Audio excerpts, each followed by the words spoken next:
mark. Too late. Oh my god, for real. Just draw a circle and then a head. Yep. Just round. All right. So, last time we were basically at the end of our I gotta rope. get an intrusive thought out of my head before we proceed, Lola. Mm-hmm. How many people do you think nutted to that frog that inflates and then pops in Shrek? Too many. That Somebody reminds me. had to. Okay. That reminds me. For You're like, oh, what could that So possibly Capella sang remind you alla of? breve So- before a crowd, clapping. There was this one person who raided me one time who was playing a very weird, like, house rules version of buckshot roulette. It was basically you had to say what your, like, hear me out, smash or pass was, and if everybody was like pass, then you had to put the gun in your mouth. Okay. And the one that someone had clipped was the butter frog from Cloudy with a Chance of Meatballs. Butter. Butter. They mentioned it when they came in. I'm like, oh, it's funny you mentioned that because that's one of my donation messages. Okay, but like, that's pretty true. There's no fetish so bizarre that Totally Spies won't animate it and put it on children's television. That's true. True. Honestly, I blame a whole lot of like children's television and children's stories for the fetishes people have today. I agree. Let's see. Oh, we still have black eyelids. Oh shit, you're right. That was not in the patch. Mm-hmm. Okay, so we head out, we get our prototype, and then we light the signal fires. Alexander Shut Saburov. them New up. donation of 10 from Tough enough. TCCR. Thank you so Leave much, Yeah. Emma. hesitation behind. Ash, thank you for It's our the family's $10 time. towards the bad word goal. The bad word goal. Mm-hmm. If I could turn back time. If I could find a way. 10% towards my torture. Watch me now, like, up the goal to spite you. Okay. Wagon wheel with Tootsie.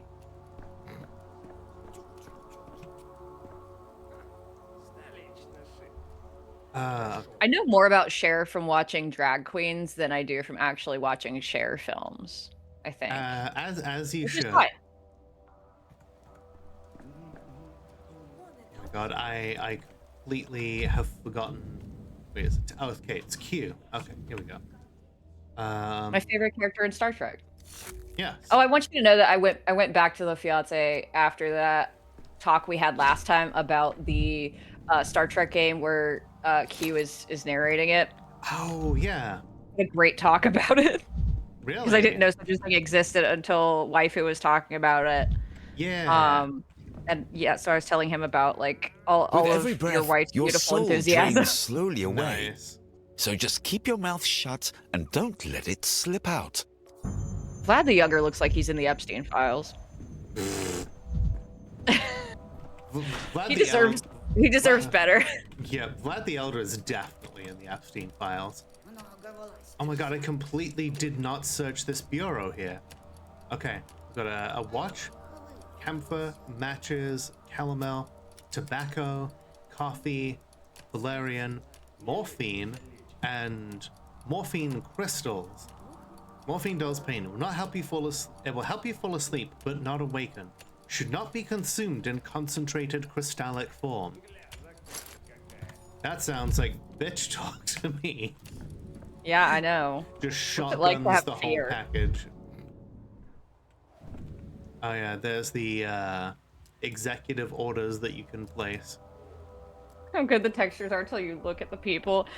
Well, that's my question is like, how much of this did they have to recode? Like, I heard that it's supposedly very impressive that they could get like the time travel to work how well it does. Right? But Like at the same time, I'm like, a lot of this stuff is recycled from Pathologic too, right? Or am I wrong? I feel like the graphic assets are definitely, you know, recycled from the previous game. Maybe touched up a little, but like like creating a non-linear timeline that can be altered at any point, like I'm willing to overlook a little uncanny valley if it means that we get that.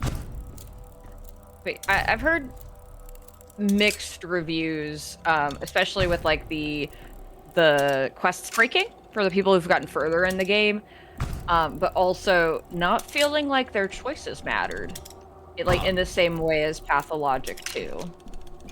We'll have to make our own choice or our own judgment. Worst of all, a coward, as ever. The smell How of science. I hate it. They blinded me with science. Light all these bonfires. If I survive, I'll be the one issuing the decrees. Okay. Chessboard. The fastest checkmate. I like how they always say things that are just like non sequiturs, like tricks are for kids, and then they have like dialogue about war crimes. Right? I think it's supposed to be something that it's supposed to be a bit of dialogue that tells you something about who they are as a person. Yes. All right, we're heading out. This is basically where we got up to in the previous episode. District is infected and sealed off. I can only leave if I light several bonfires. Oh, I hate that. I hate that sound. Okay.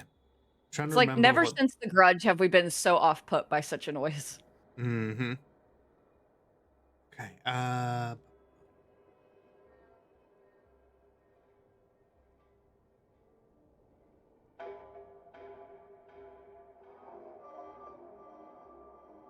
Does not say here what the hell lighting a match is. Small items like matches or vials are better kept in my pockets rather than my carpet bag. Best to store consumable items here. From each pocket I can quickly use. Okay. Small items like matches or vials are better kept in pockets. Okay, cool. Continue. So then we'll want matches as the primary. Just gonna snort a little tobacco here. Snort tobacco? Maybe? I don't know. Can you do that? Is that a thing? I think so. Like, it's called snuff, isn't it? You know, I don't know about that. I don't think you're wrong. I'm just saying I don't know things. Oh, it is snorting tobacco. Okay, I did not know that you could just put the wacky tobacco, not non-wacky tobacco in the nose. The sensible tobacco. Wow. Yeah, much like any other form of tobacco, it would give you, like snorting it would give you a completely new and exciting form of nose cancer. Right? Like, I know about like chewing tobacco. Mm-hmm. I have never seen someone do snuff.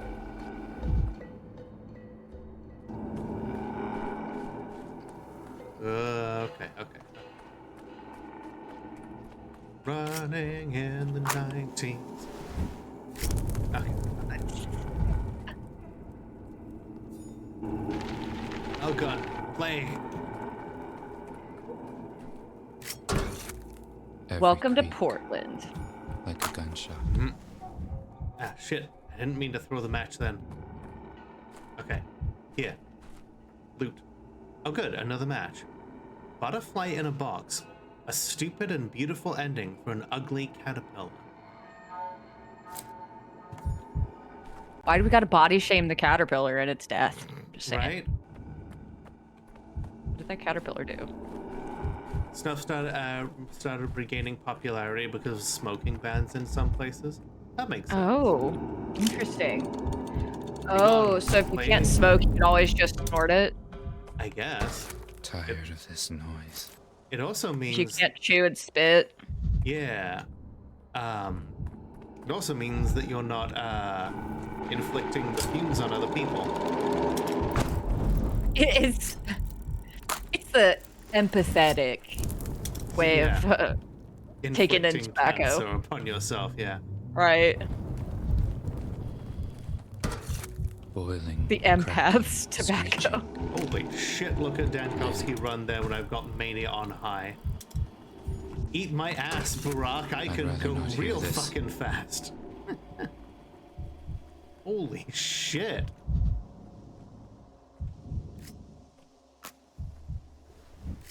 Whoosh.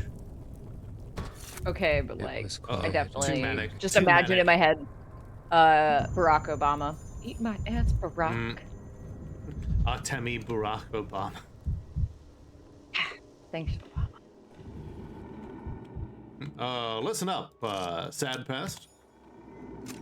We're gonna get rid of you with the Affordable Care Act.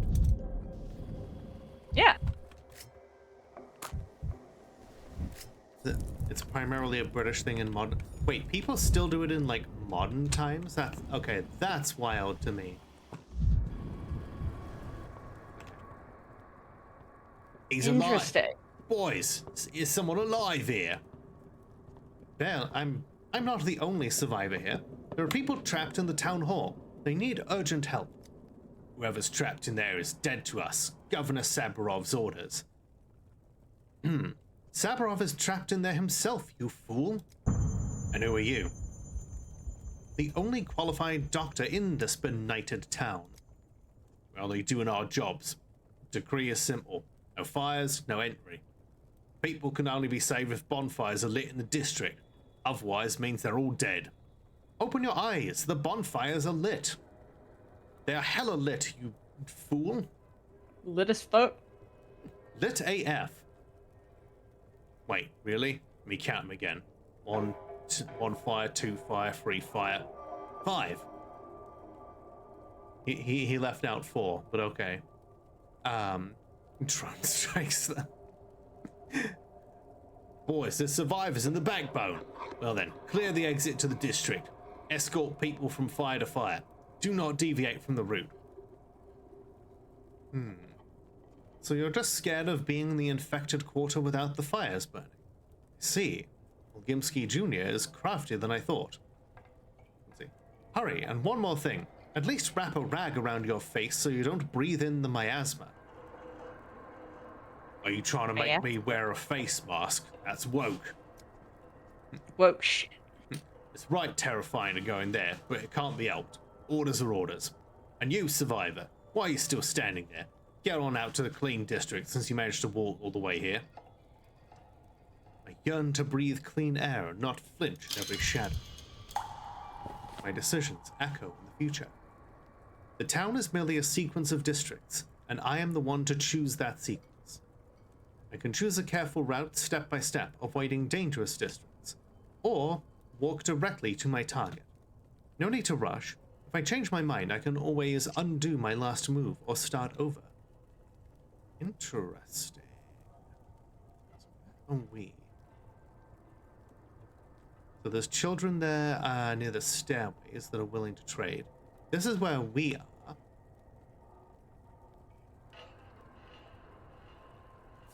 Okay, what was our current goal then?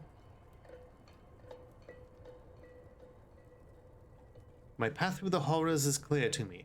The people in the town hall are saved, for today at least.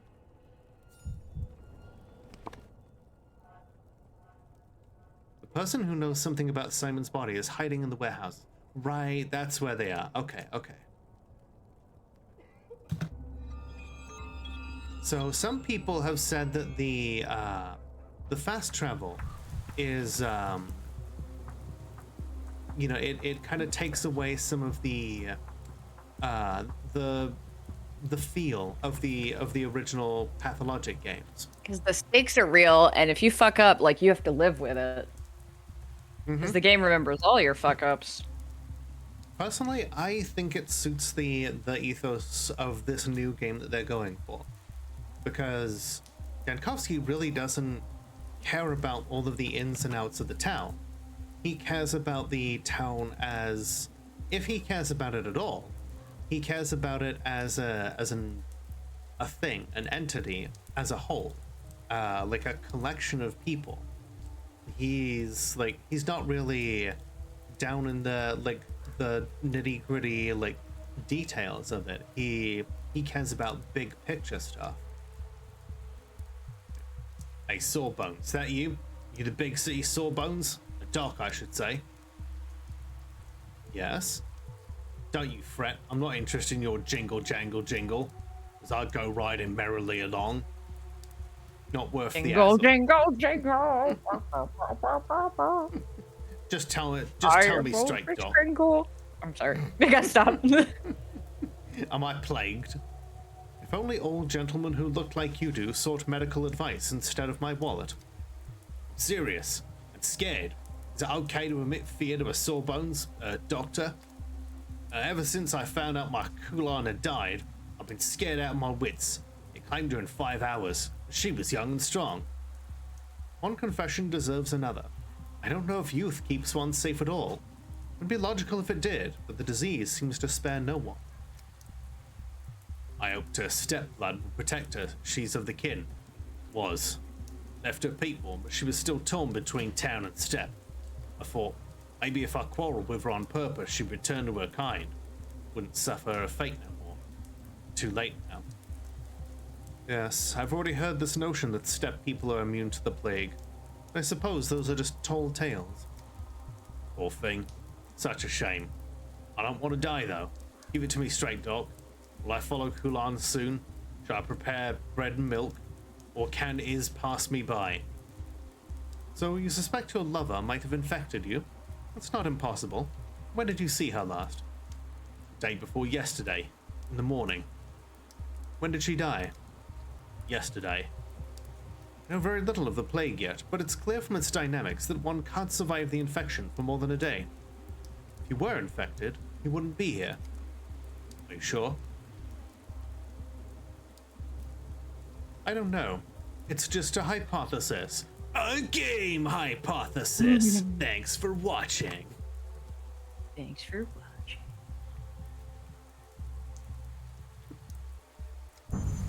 Oh, you've done me a service, Doctor. Poor Kulan's suffering ended just yesterday. She came to me even earlier than that. Your math checks out. So, Doctor, I should address you with respect. According to your count, I couldn't have got it from her. I unfollowed and unsubscribed. Thanks for watching. Visible skin areas look fine. Breathing normal. That's enough to rule out an old infection. If it takes 5 hours to burn someone out like a candle, then it's clear as day. Been racking my brain. She was healthy when she came to me. Only her legs were a bit wobbly after a night of dancing. And suddenly, bam, dead of the plague. Like that. Shows you how death sneaks up on you. Wicked, like a cut person in an alley. And death is wicked. That mortality is embedded into human nature itself is even more wicked. Such loud words of yours. They ring here in this backwater. It's like an alarm bell or artillery. They don't fit the scenery, like you. That'll be of something, Doc. You're looking lost as a newborn babe. Like an alarm bell or artillery. Or artillery. Yeah. Foreshadowing is a literary device in which... Mm-hmm.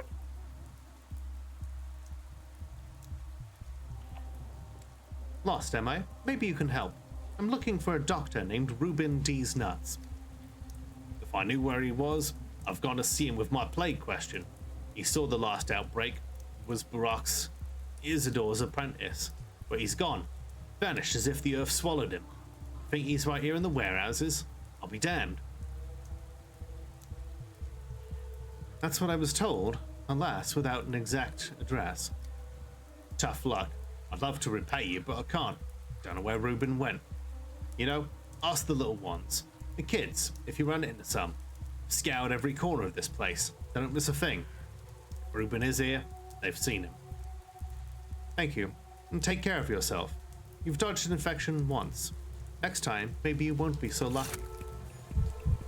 Yeah, I feel like Dankovsky may be a piece of shit to people, but only when they get in his way. Yes. Like, if they're rude to him, or if they or they like say something that's like to him is like obviously like counter-intellectual or anything like that, that's when he gets short with people. A lot of bulls. You didn't turn the safe search on. Gorkon workers having lunch on a crossbeam. There's no crossbeam here. We're making a reference to the Empire State Building.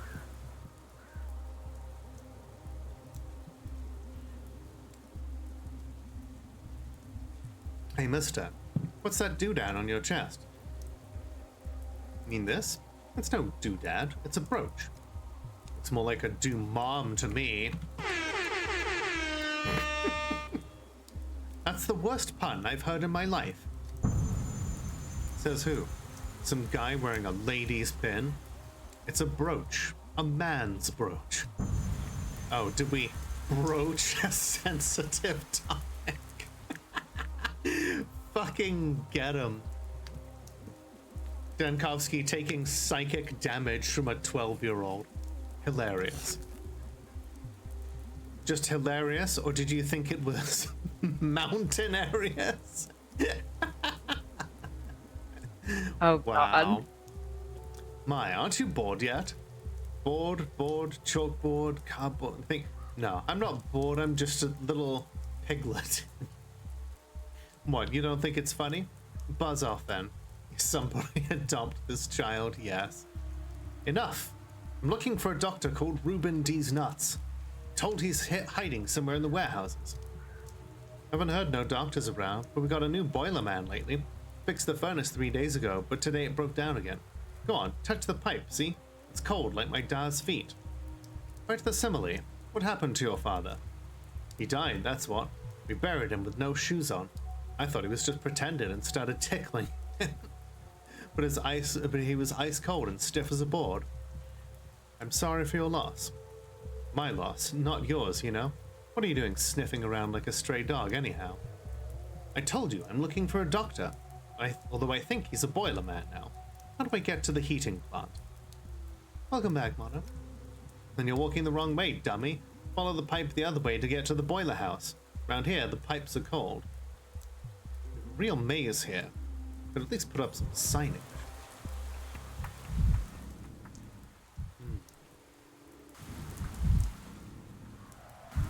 Pipes?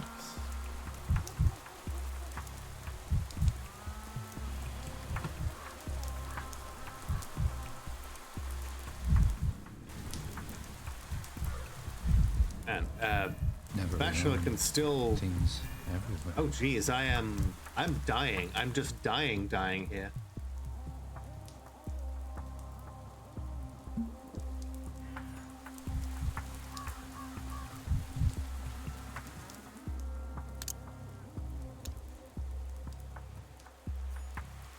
Why is my mania so high? Because I like it that way.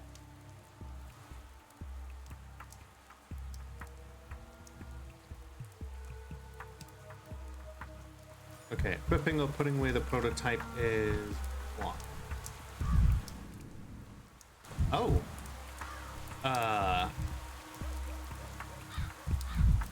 What the hell happened to Bad Grief? Wow. Playing Grief.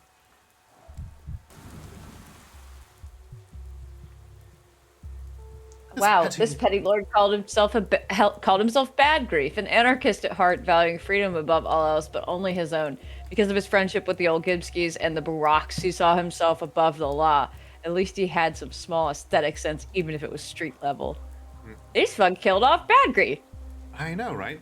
But hey, we're going to talk to Bad Grief's reflection in a minute because it is time for our first ad break.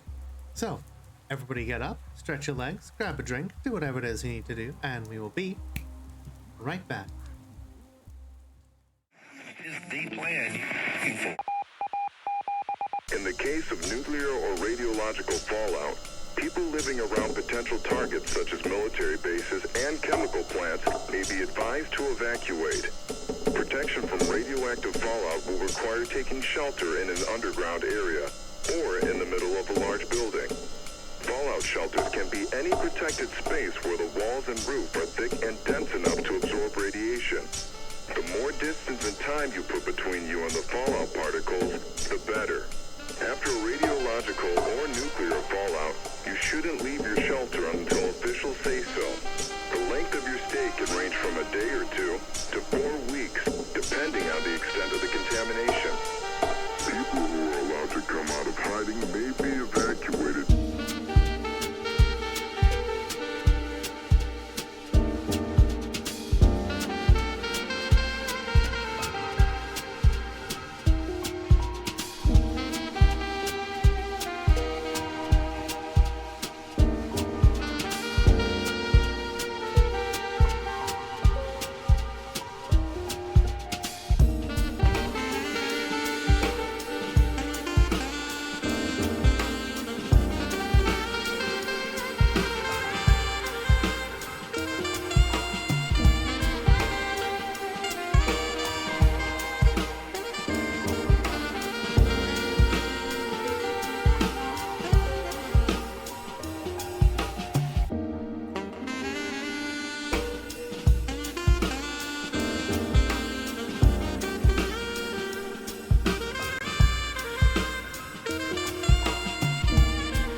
Fallout, people living around potential targets such as military bases and chemical plants may be advised to evacuate.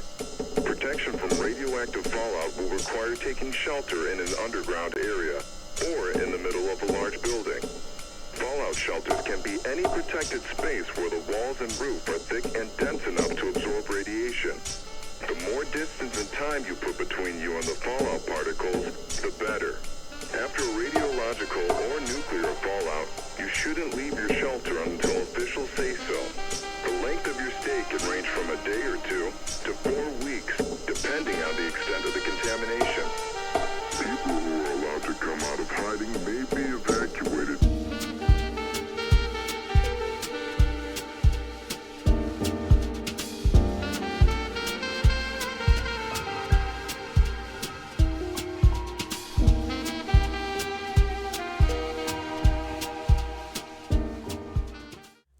All right, everyone, we're back. Hello. Yeah. It is good at puns. L plus ratio plus compensate. Welcome in, Mystic. How you doing tonight? Ooh, fascinating. Did you know about the AI voice debate in Pathologic 3? I did not. Pathologic 3 developers announced that they would be incorporating AI-generated voices for characters. Many fans were initially excited. This technology promises to deliver lifelike dialogue, yada yada. Oh. Remains a hot topic within the Pathologic 3 community. The response to the AI voices has been overwhelmingly mixed. Some players report that the AI voices have improved their experience by providing a more interactive and responsive game world. Others, however, claim that the voices have negatively impacted their emotional engagement with the characters. Well, gross. I didn't know that was a thing. The more you know. Pinned to the wall. Wait, how did I do his voice? I don't know. How did I do his voice? Did we do it in a very British? It was like pinned to a wall like a butterfly and left him to die. Even stabbed him with a knife for good measure. But he didn't die from those wounds. Do you know what he died from? First, do you have any water? What are you doing here, actor? I'm good grief. I'm no actor. I neither feel nor act. Call me a shadow, a remainder of a person, a trace, an echo, a glove left behind at someone's house. A useless thing, really. Who needs a lone glove? Michael Jackson or O.J. Simpson. But That's it is good. proof that someone once was here to lose it.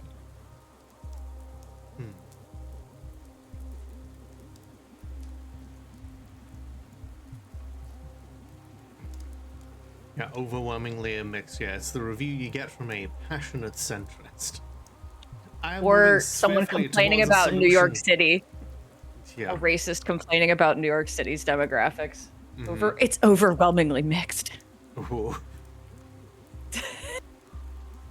Me making a Disco Asshole. Elysium reference. Like, you want me to be a centrist? I can do that. I'm moving swiftly toward a solution that pleases no one. Yeah. When I had to unravel a complex case on my own, sometimes I would imagine myself talking to someone else. But I'd imagine someone familiar. You love the sound of your own voice. You think yourself Earth's greatest conversationalist. Try to broaden your thinking. Why not, for a change, assume you really are speaking to a shadow, a remnant of a dead person? Also, it is 100% not lost on me how bad this accent is when I'm talking to a British person. I know, right? I hope everyone is in on the joke with me. This is exactly the kind of accent that she used to put on when she thought I wasn't here one time. No, I honestly, it was a joy that you were there because it was like, my name's Lola, and I like tea with taxation without representation. Blah, blah, blah, blah. Like, and I'm glad that you were there. I'm just saying, it was a great time. Yeah. Then later on, I got you to like say other things. Just I honestly think about that every time I play Graveyard Keeper. good. Let's see. On the other hand, this town is full of oddities. I'm used to being surprised. The shadow of a dead man? No need to gasp. In the shadow of a blind man. This is how you remind. You are a scientist, a researcher of death. So gaze into the face of a dead man. Perhaps then you'll understand why only a mask remains. This is someone doing a really bad Michael Caine after a while. I just went really into a terrible Michael Caine. Your accent's all over the place there, Shadow. Michael Caine. I'm turning from Bad Grief into Michael Caine. This is what happens when you become a shadow. You all becomes Michael Caine. That explains the Michael Caine. that explains why you have a boxed set of second-hand lions over there. Haley Joel Osment. Can't say I've heard about theatrical death masks from even the most exalted subjects of Thanatica. Am I the only one who can see you? No, 2 others watch and 1 presents. Know this. If one like me. Now I'm sounding like Keira Knightley. I feel like I'm just becoming different random shitty British accents. Then the person who sought you is no longer. Today they are already dead. 2 more? And who presents? A good puzzle, is it not? They pinned Grief to the wall like a butterfly and left him to die, but it was thirst that killed him. Do you have any water? He's just repeating his line again. Do you have any water? Please, sir, may I have 1 water?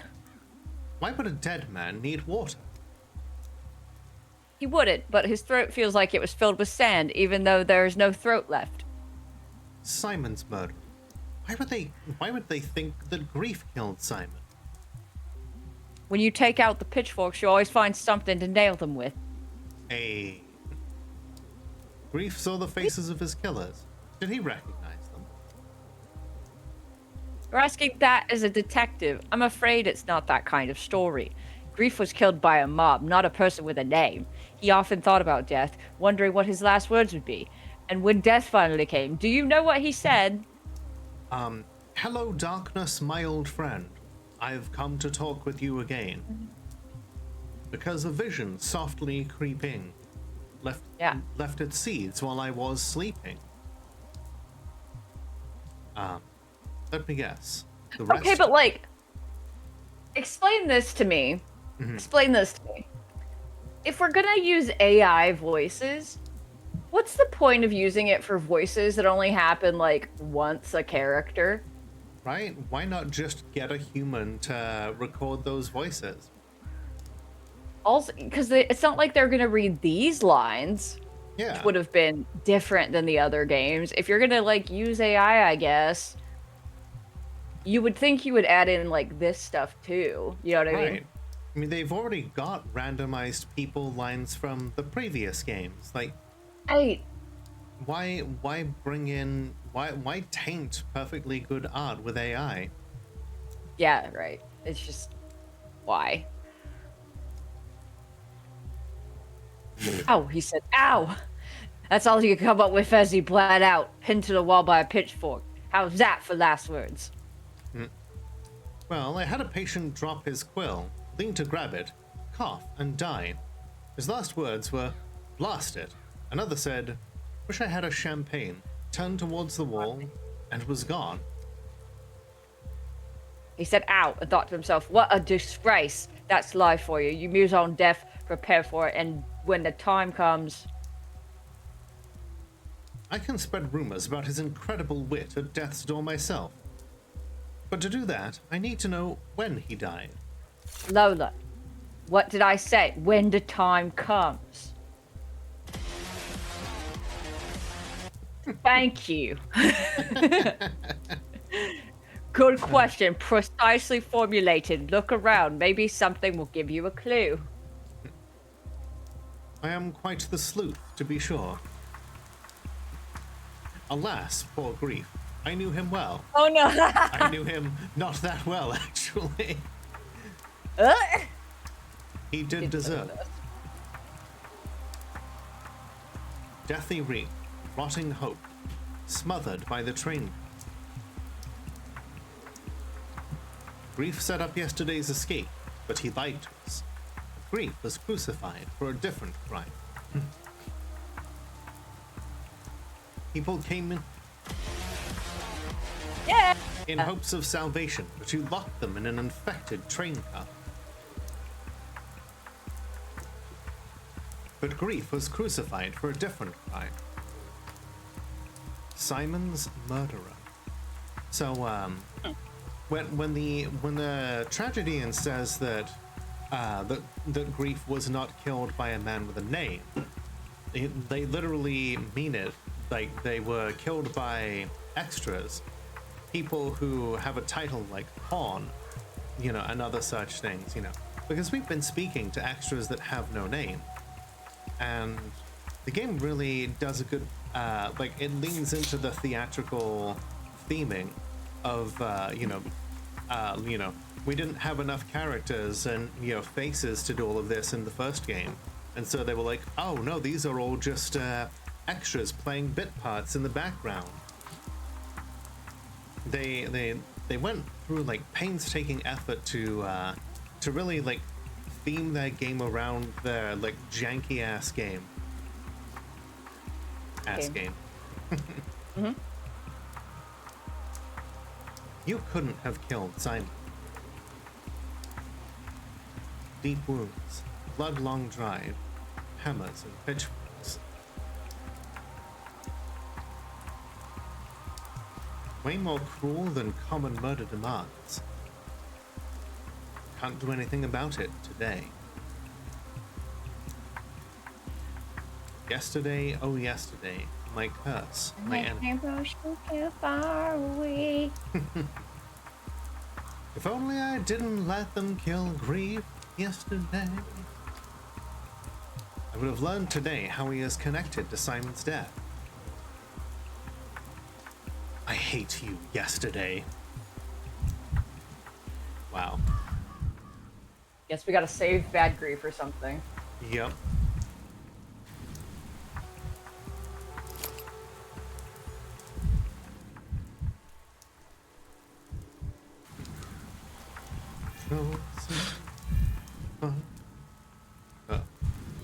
I'm getting too manic. Oh, who goes there? Turn your head up and look at us. What's the password?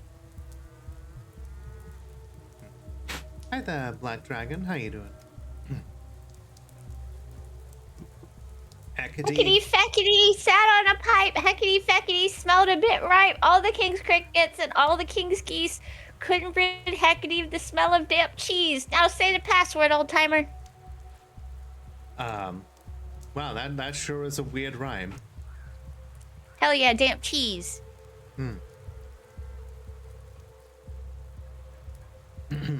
That's a version I haven't heard before. Is the password geese? Wrong, it's cricket. There's one in this pipe right now. Can't you hear him chirping? Is your name Cricket, or do you mean an actual insect?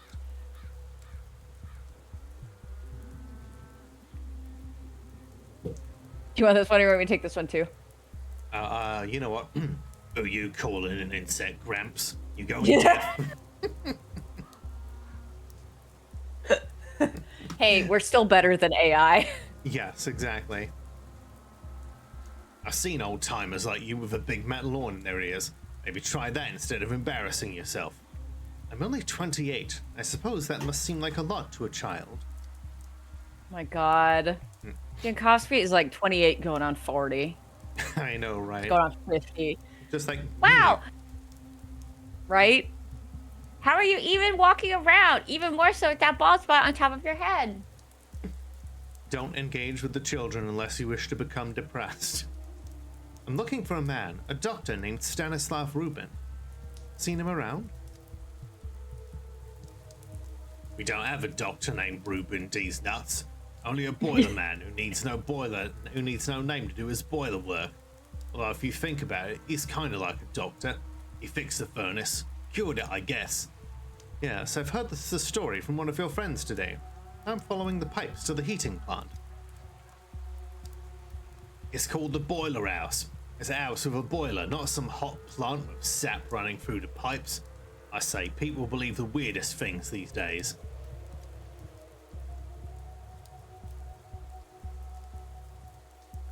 He's so clueless. In fact, he can't even follow the pipe without getting lost. Let me give you a hint, old timer. There's a little heat left in my pipe. Wink. Hmm. And you need to get to where there's a lot of it. Can you remember that? I was trying not to sound like I was making an Epstein joke. God, no.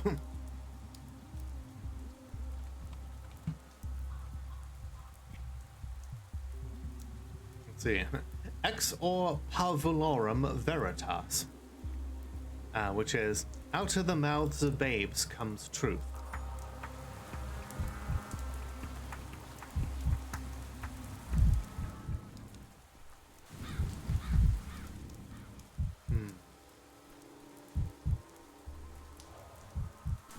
Where the hell are the pipes that I'm supposed to be on? Ah, okay. This one.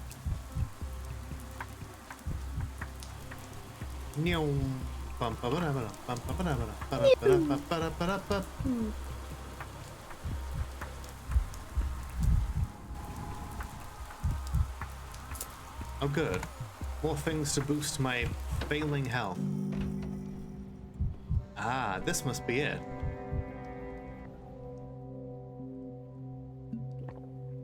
Out of the mouths of babes comes some truly mean-spirited shit. I know, right? These kids have been fucking merciless.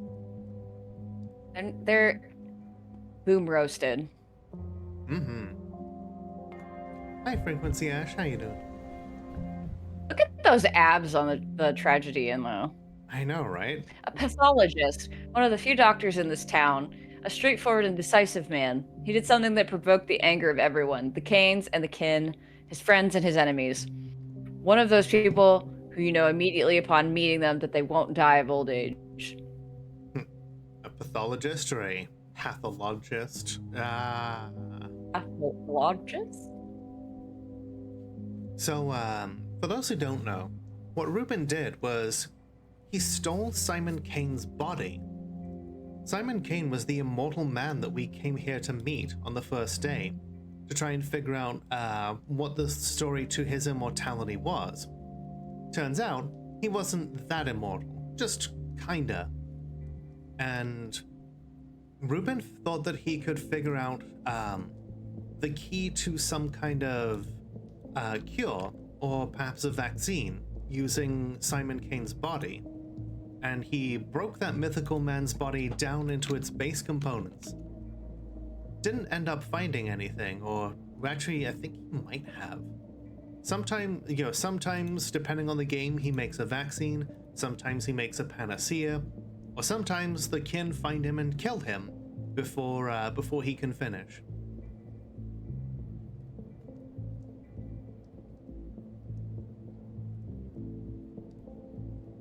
There's a medicine left in the cabinet. Drugs safe for a rainy day, carefully rationed. He won't need those drugs anymore. What happened here?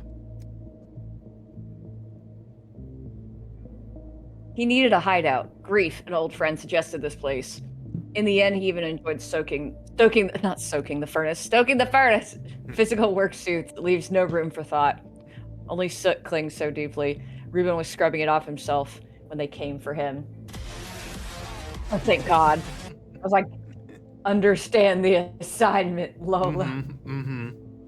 He enjoyed stroking the furnace.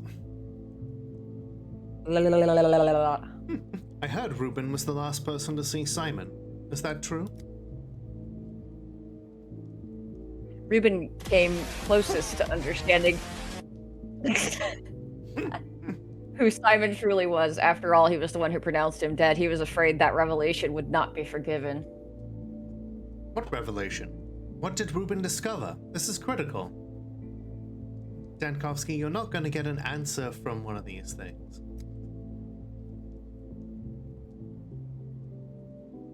Ruben witnessed a miracle, and he paid for it with his life. Will you tell me what happened or not? Was he murdered? By whom? 3 days had passed since Simon's death. Reuben hid there in the boiler room, but they found him, silenced him. It's high time I spoke to the person who invited me to this town, Isidore Barak.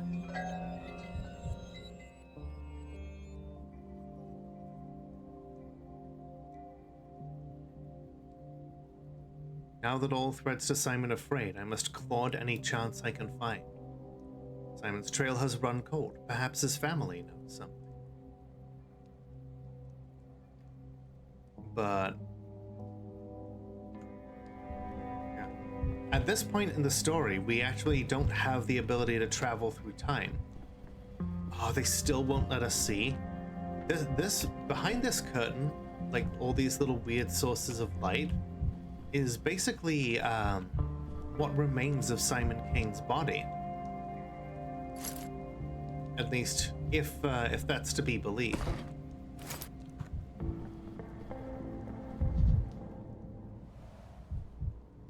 Yes, Reuben did have a theatrical streak, but he preferred eye-catching dusters to tight-fitting tights, and he would never hide a grudge behind a mask. Abandoned Alembic. Did the warehouse folks have their own swill? So, what now, Dankowski?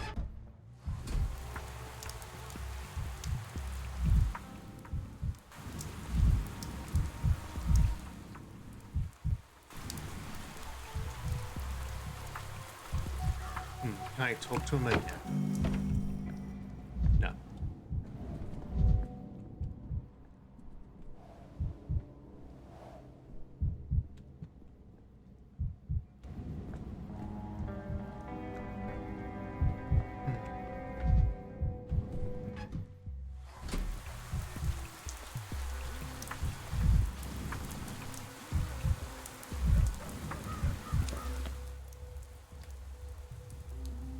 Isidore Barak, a colleague of mine, best doctor in town, summoned me here with a letter that promised something sensational.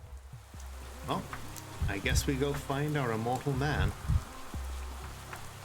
Well, actually no, not the immortal man, because that was Simon King. We go find Artemi Barak's dad, the one who is now dead.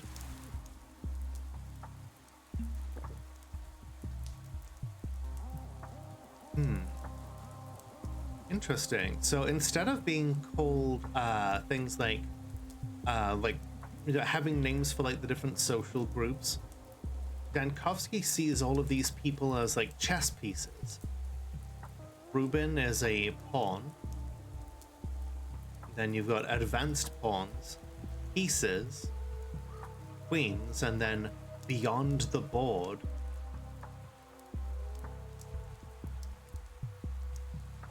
the inspector of the special committee. He is my enemy.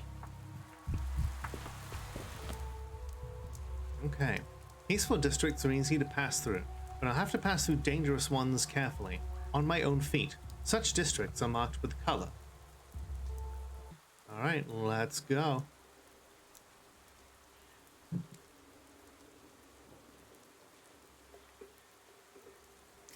What's a token toad? Uh-oh. Oh no. That's fine. That's fine. Oh, hi, changeling. A strange little ragamuffin. Ooh, a strange little ragamuffin. We love ragamuffins. Right? Do you want to take this one, or do you want me to rate it? I'll do it. Oh, it's just 2 of them too. Yep. With Wow. very different expressions. The healer and the thief. A strange little ragamuffin with hypnotic eyes. Simpletons claim she can heal with a laying on of hands. They also say she is Shabnak's sister and a harbinger of death, the vicissitudes of fame. I saw Clara in remote places where no one else could reach, and at times, it was as if she was in 2 places at once. Some vast presence lurks in her shadow. Who is she? Hi, Sid. Welcome in.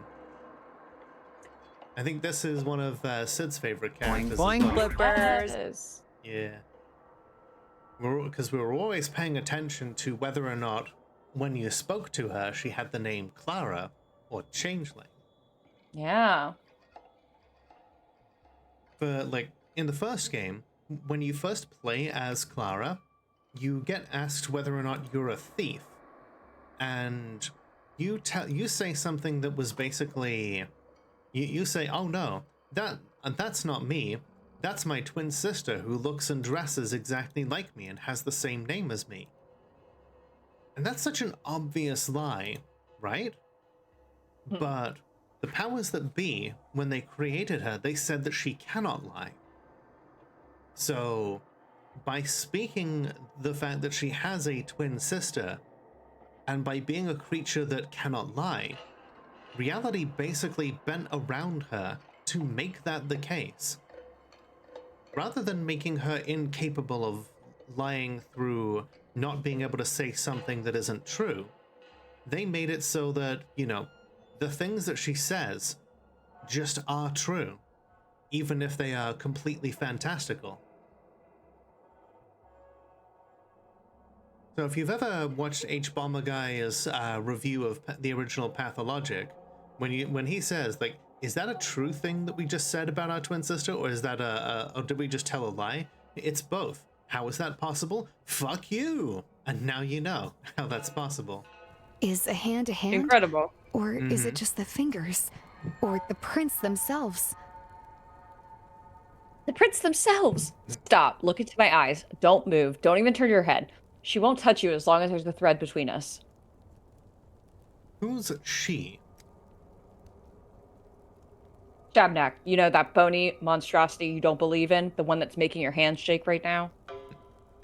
You see her too? Impossible. She's my own private hallucination. My folies are very much Folie à deux. That's not true, but it's good that you think so. The less you believe in her, the harder it is for her to get her hooks in you. Laughing at her would be ideal, honestly, but you don't have the guts for that. You're way too serious. Why so serious? Oh, God, shut the fuck up. Why so serious? Too serious? Alright, here's a serious question then. What do you think I'm seeing? Shabnak is the plague's body. The earth spits her out every few years, so she might walk through the town and cleanse it of corruption, of wicked thoughts, of weak people. Everyone believes something different on that front. Why you, with your head of solid oak wood, can see her is a very interesting question. Most people like you are completely blind. What ripped that hole in you, I wonder? I'm told the scent of local herbs has a strange effect on the sight. Maybe so. Either way, she won't stop stalking you, whether you believe in her or not. She likes you. I can tell from a mile away, but I'll teach you how to handle her. Take notes, scholar. Thank you, Sid, for the delicious egg. Speaking of H. Bomber Guy. Had I a notebook on me, I'd have gotten it down already, if only to emphasize how absurd this entire situation is. Rule number 1, you're no adversary for her. Your little revolver won't shoot her. Your little knife won't stab her. Can't stab a fairy tale, can you? And why would you even have a knife anyway? So all you can do is run. And the prototype? What prototype? I have an experimental device prototype that's capable of dispersing plague miasma. Oh, let's say this. Look at this beaver ass haircut. I know, right? But he doesn't have eyeliner. Let's say this vision, let's say it manifests as some sort of especially dense cloud of sandpest. If I shoot at it, I'll dissipate it, which means this prototype can kill this Shabnak.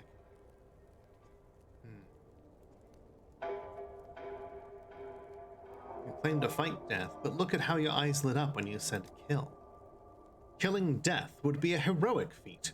It's a long-held dream of mine. There's no way your little device can kill a Shabnak. Neither bone nor metal can strike her down. Everyone knows that. How about compressed air and atomized particles of bile and belladonna? Do your myths say anything about pneumatic weapons? Thought not. Facts and logic. 700 debates won, 0 losses.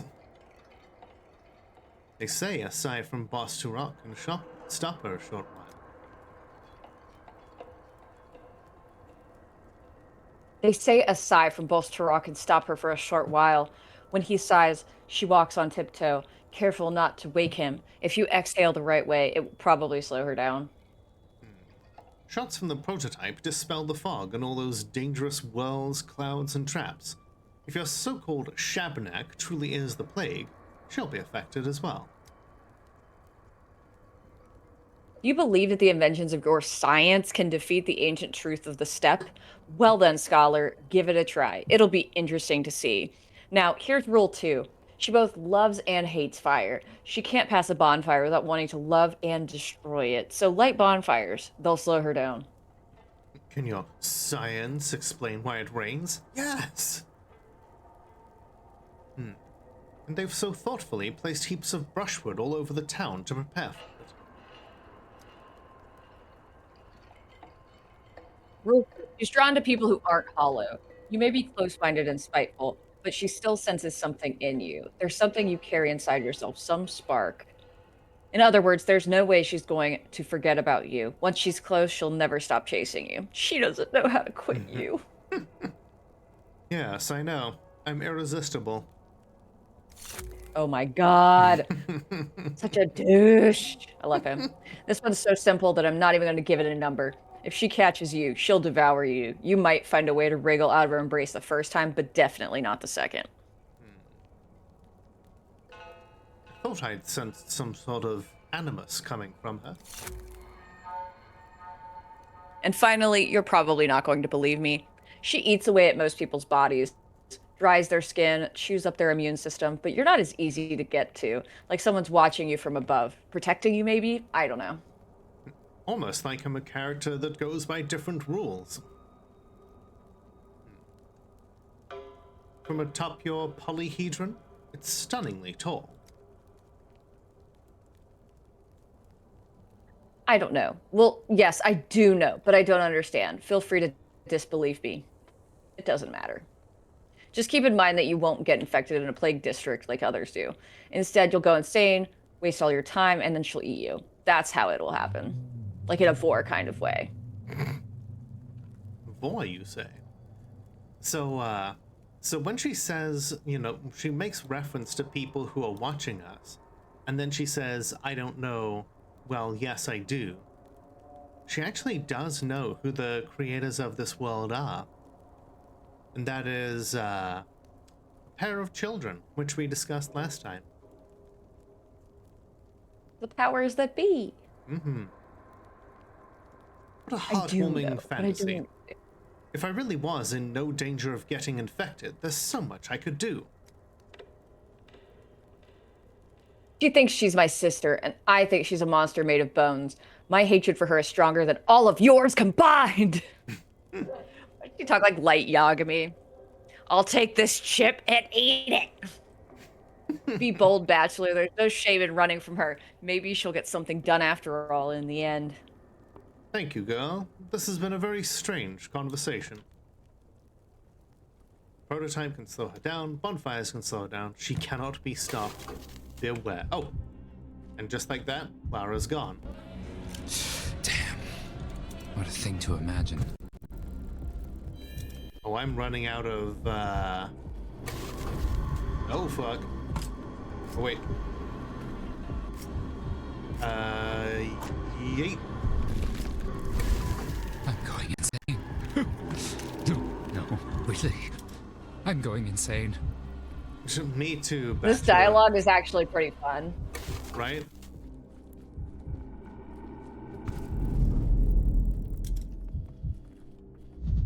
I'm going And insane. Not only am I going insane, I'm running out of ammo.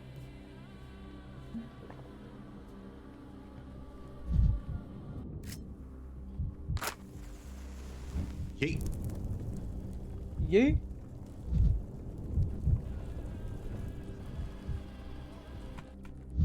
Ah, Isidore's house. This town is driving me insane. These already dangerous infected streets have declared war on me. She cometh. Yeah. Gotta go fast. My poor mind is stretched to breaking. I look at the architecture in these streets and I see demons. Was there even a girl? A beatific girl in a fishing net cape taught me how to deal with hallucinations. That doesn't make me feel better, honestly. Oh shit.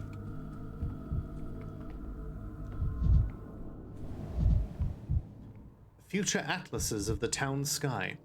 I too used to stand in strange houses sipping wine. Ardent admirers of Maria Cana's talent, for now. Oh, that's Maria Cana. Why is she listening to the wall? This is fine. Nothing is fine. Maria, Simon's niece. It's like air itself is Like hotter. air in her itself is vicinity. hotter? Meow, am I right? I mean, she got that, like, dangerous look about her. The moon shines upon her boobage. Mm-hmm. Eldest Upon daughter her of the bosom. Canes, Simon's niece. Her mother was a mistress, a woman said to wield mystical powers. Maria believes she was meant to walk the same path. She was followed everywhere by her signs. Young people who claim to have aligned their fates with the constellations and mastered destiny itself. Her every gesture is burned with untamed fire. If only I could live a year longer. A whole, endless year. I can't hear you. Speak my language. Don't pretend you don't know it. Lingua mentem apparit. Who dares open his mouth while the mistress is working? Of the Medios. Those are some magnificent sleeves, yeah. Daniel Dankovsky. Who dares Oh, sorry. fuck, I can't read. You're fine. You're good. Daniel Bachelor of Dankovsky. Medicine. Yeah, Bachelor of Medicine. At your service, milady. Tips Fedora. And Daniel, no need to mock me. I haven't somehow forgotten you after 5 days. One does not forget the likes of you. I was just focused on the dialogue. The unexpectedness of your voice caught me off guard, that's all. The unexpectedness of the dialogue. Right? It's like, can she see beyond the fourth wall as well? Who were you talking to? Absolutely. Oh, the house, of course. But the hindquarters were not built by us, the Canes, and this house is one of the oldest ones out here. It doesn't understand me, or rather, it pretends it doesn't. I hate hypocrites. What a bastard. Hey, you, inanimate matter, answer at once! Only inanimate for you. Wherever my mother walked, cobblestones began singing, and streetlights would start dancing. I've inherited that gift. I don't think you'll ever be able to comprehend it. I forgive you. But laughing at what you don't understand is a sign of a cowardly mind. Hey, Solar Sniper, how you doing? You'll forgive me for the fact that houses don't sing to me. What benevolence. A trace of Uncle Simon's hand still lingers in this house. It's very, very close, but still warm. I can feel it, but the door is locked and broken, and the house will give me nothing freely. Tell me more, whatever you can. I don't know.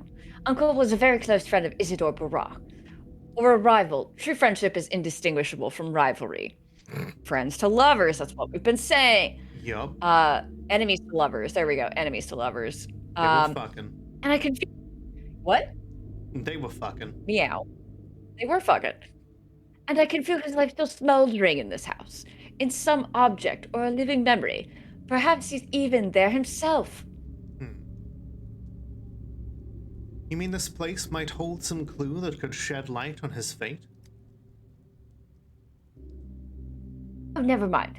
It no longer matters anyway. What I'm doing is stupid, and what you're doing even more so. That's what I thought an hour ago. But if Simon's left some kind of trace, of any kind... That's not my point, and Daniel. There are traces of Uncle Simon in this house, and the whole town, in the polyhedron, in the people. even in the street layouts. Great people don't die, they just scatter into myriad reflections. But we, his poor descendants, won't ever be able to put him back, because tomorrow shall not come. Yeah. The people locked in the town hall thought so too, but we've broken out. We'll be suffocated by walls of reeking bodies. Shabnak will devour our tomorrow. When you sleep tonight, the apnea demon will descend upon you, and you'll lie there frozen, staring at the ceiling. Forever. I don't know. I had a dream that all men would be created. What? I've seen every calendar in town stop at number 5. Tomorrow shall not come. Bring on I the say it again, it shall not come. I played the thing. You did. Yeah. I shall not come. I did. I hit the button. I know, but it shall not come. Bring on There's like 2. Bring on the apnea demon. I have a CPAP machine. Let's go. Shabnak. This will be a surprising confession, but as I was approaching the house, I think I saw her. Some sort of monster, very close. You've seen a Shabnak? You and Daniel? A woman or a monster? I didn't get a good look. Hard to see anything in this plague-ridden hell, and I, Daniel Dankovsky, bachelor of not having time to look at women, think them the same thing, honestly. In this backwater of ours, the earth sometimes belches out the strangest creatures. I'm surprised you had enough clarity of mind to see her. If you're surprised, imagine how I feel.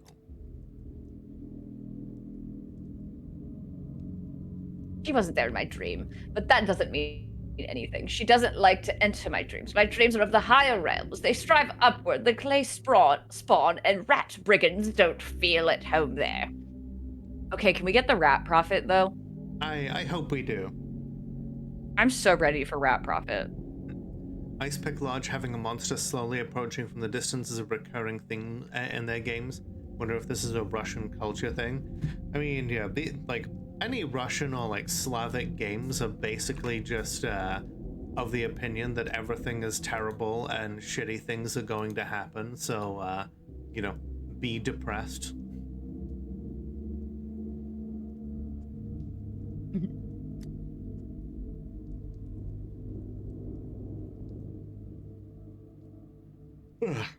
Our dreams are not the same. I'm a mistress. I can see the truth. Tomorrow shall not come. If only you'd acted differently, Ellipsis. If you'd opened the hospital, taken charge of the emergency command, searched for answers, perhaps things would have been different. But you've missed your every chance, and so have I. It's almost like you should be time traveling. Yep, because for fuck's sake. What she is talking about are all things that happened in Pathologic 2. But, that was when we were playing from the view of Artemi Barak.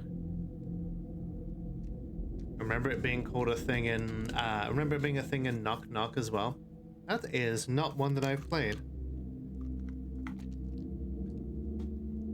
So, what do we do now? Go to the Stillwater. Say goodbye to Ava. Gaze up at the starry sky before you sleep. Write a letter. Get in touch with something you hold dear before the end. I hope to say goodbye to Uncle Simon.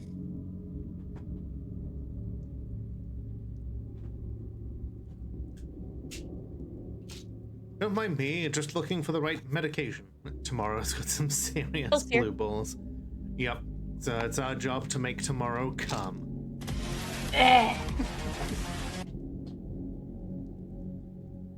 Forgive me, Maria. Someone will die. It's true that I haven't done everything I could have. Although, and Daniel, she's becoming more and more, plagued with mesothelioma as we go along. This was in my dream, too. So Katharine Hepburn with mesothelioma. I stood in this house right here. Uncle Simon breathed behind the closed door, and I told you that tomorrow would not come. It was important to tell you that for some reason. Looks a bit like Michael Jackson. Oh no, now I can't unsee it.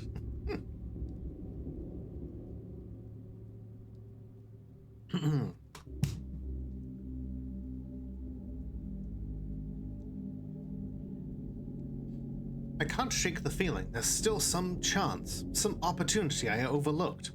I must find it. Doomed gaze. That's all of us. The doomed gaze. Am I losing health? I was really hoping there was going to be some dialogue after, so I could do a really bad Michael Jackson impression. More at ease. Tomorrow shall not come. Gee, why am I still losing health?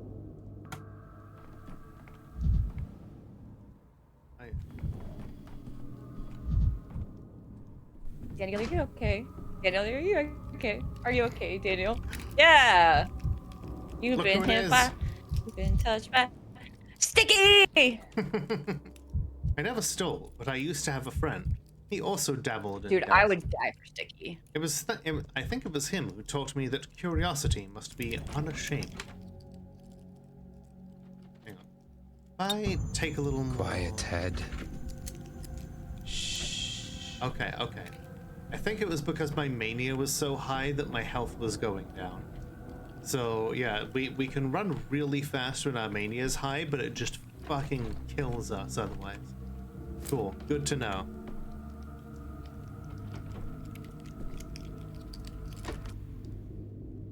Sticky, orphan, and One of the Sneak. children Isidore Barak surrounded himself with in his final days. Perhaps that's why Sticky couldn't let go of his legacy, or his heir.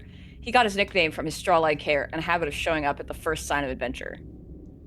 There are dozens of such restless teenagers in town. I don't think this one is special. Wow. Dude, no, Sticky's the best. Right? He's one of the 8 that will help rebuild the town. Hober de hoy. Half a man, half a boy. Man, half a boy. You son of a barnacle. Lost the pin again. Maybe move it to the left. Hey, sign, what you doing here? Go take a breather. I told you I'd call you lot when I'm done. What do you call me? What Is that a slur? A sign? You must have taken me for someone else. Huh, you're no sign, are you? Or a very new one, at least. Did Maria put a spell on you already? Do you want to follow her everywhere? Doing whatever she tells you? If you do, then you're a sign. I'm still wondering that myself. Me, I don't want to, or I thought I didn't. Then she asked me to break into dead Master Barak's house, and I just ran there, skipping all the way. Isidore Barak is dead? How do you not know? Like, yeah, I called him dead Master Barak, dude.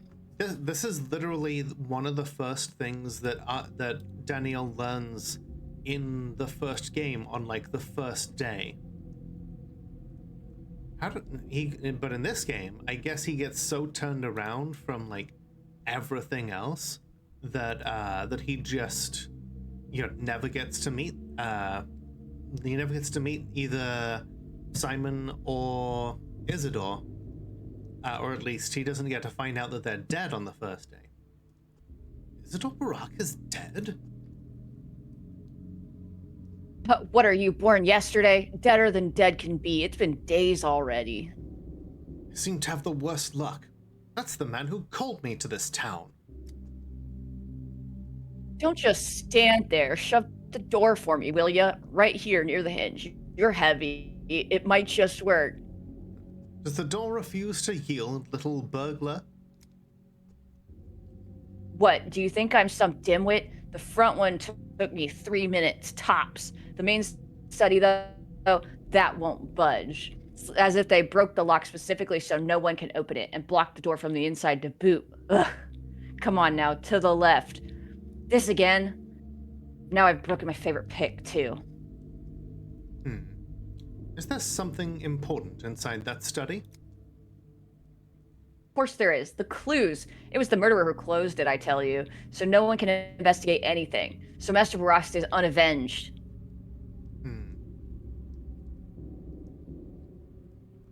It can't be a coincidence, all of this. If nothing else, Isidore was a doctor, and he dies right before the plague comes, and his study is locked. You know how it was? The house was open all the way until the funeral. Then the killer knew he had to lock it because they all understood it at the funeral. Not everyone grows 4 new arms after death, you know. That beast's claw, too, only happens if you fought for your life tooth and nail. Indeed. It may be possible to determine the cause of death by the body's appearance. But Isidore's been buried already, hasn't he? 3 days he's been in the ground, all over now. The killer, he was skulking here that very day. Seen him with my own 2 eyes, I did. Because I wasn't at the funeral like everyone else. Still couldn't track it down. Ugh. You've seen the murderer? Who was it? Did you recognize him? I'm not telling you. You don't care one bit about Master Barak. All these days you were cool as a cucumber that he's dead, that he'd murdered. For you, Master Barak was just some old man who wrote you a letter to the capital about magical, mystical Simon, and he was the best of them all. If you want to see the person Cool as a responsible... cucumber. Yep. I mean, that is a saying. I will say that there are weird anachronisms in this game, for sure. Oh, yeah. If you want to see the person responsible for Isidore's death punished, you need to tell me everything you know to an adult. Me, for example. I'm an adult, allegedly. Allegedly. And who the heck are you, walking around here all high and mighty like, and you did nothing? Bear, he came with you too, and they killed his father, and he was the one they accused of it. Imagine that. 5 days later, look where you are, and look where Bear is. Not denying I wasted my time, but I will try to make up for what was lost. I'll find Master Barak's killer on my own, or with Bear maybe, because we cared for him, and you never did. You care about Simon Kane, don't you? Have you ever thought he might be right behind this stubborn door, eh? Would be nice, that. To open the door and meet Simon. To laugh together at this joke about the death of an immortal. Master Barak, they buried him at least. Simon, they didn't. Someone stole it. You didn't know that, huh? No one did. The Kanes thought they'd be able to keep it a secret. Not for me, though. What if Simon's body is right here? I'll find it then, not you. If I can finally defeat this door, that is.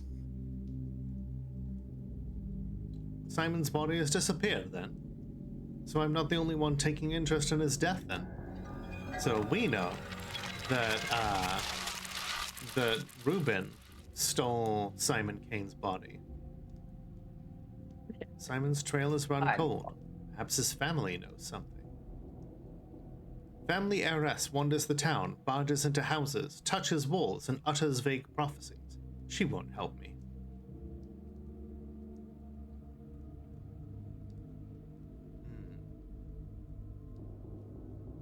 Nothing but dead ends now. Unless... Yeah, we can't unlock this, I guess. Oh, looks like we have a couple of new things here. Alas, that day I found no time to visit my colleague. Or did I come too late and run into a locked door? Oh, this is a thought that occurs for day 2, like finishing up a storyline. On the day 2, someone barricaded Isidore's study. If only I'd came there in the morning. But your writing done? Hell yeah. I love that for you. Okay, so now we head over to the Kanes.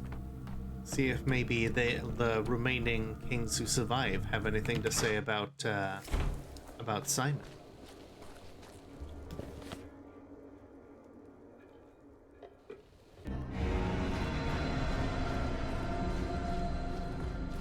Oh, this music's wild.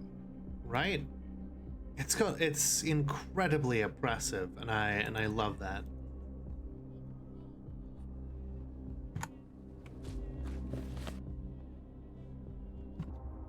I I want to see if I can trade things with the children in, like, this district.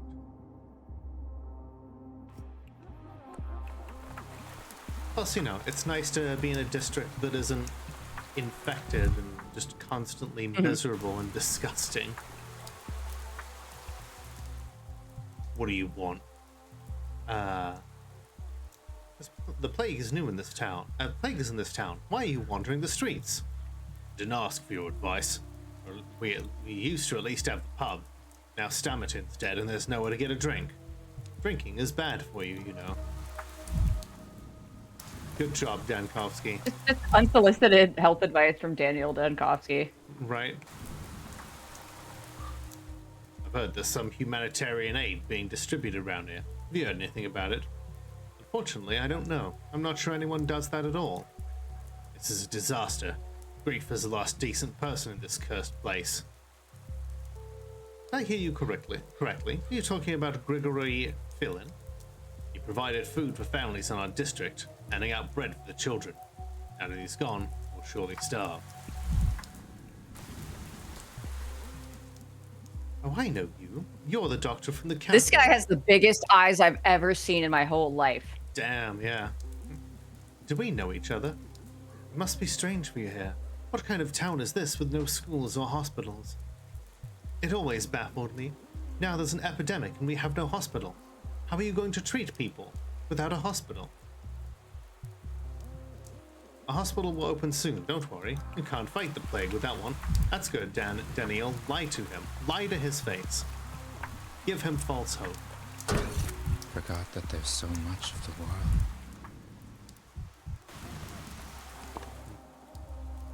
Okay, so let's go find children. Give them stuff to trade. Let's go find the children. Give them all these nuts and the best place to be. Okay. Ooh, you there, child. That child will not talk to me. Everyone hates you. I know, right? Like, look, I'm not a threat to children. I'm not in it. You will not find me in the files.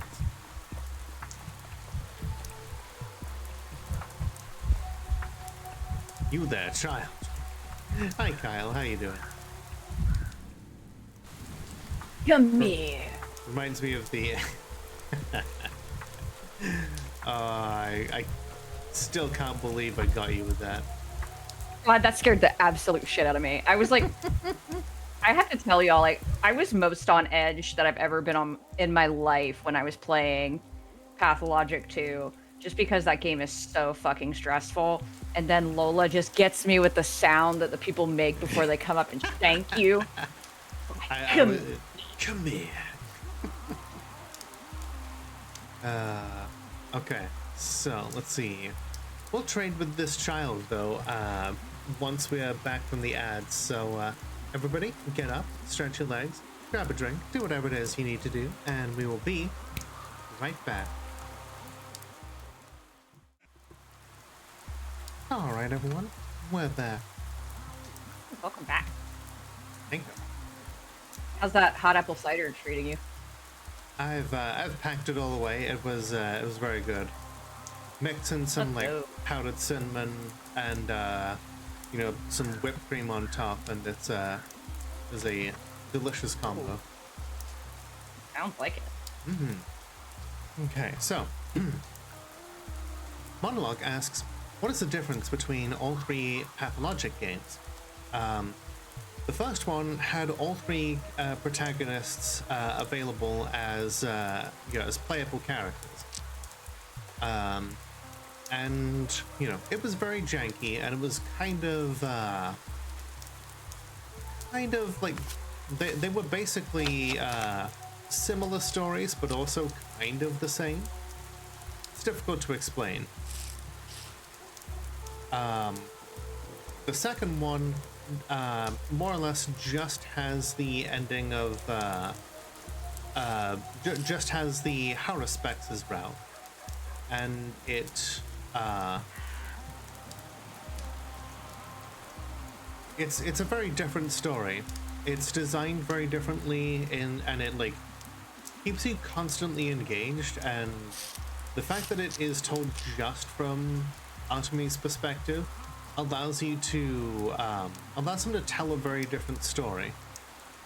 Each of them is basically a different retelling of the same story, but with a different focus on different elements, you know? Different kinds of gameplay, too. I mean, I guess, like, 1 and 2 have similar kinds of combat in it, but this one is doing more of, again, like, that medical focus for Daniel. Yeah. And the time travel mechanics versus like in 2, which is gunplay / knife, and also trying to make a tincture, so you're gathering ingredients. Yeah, there's definitely a big focus on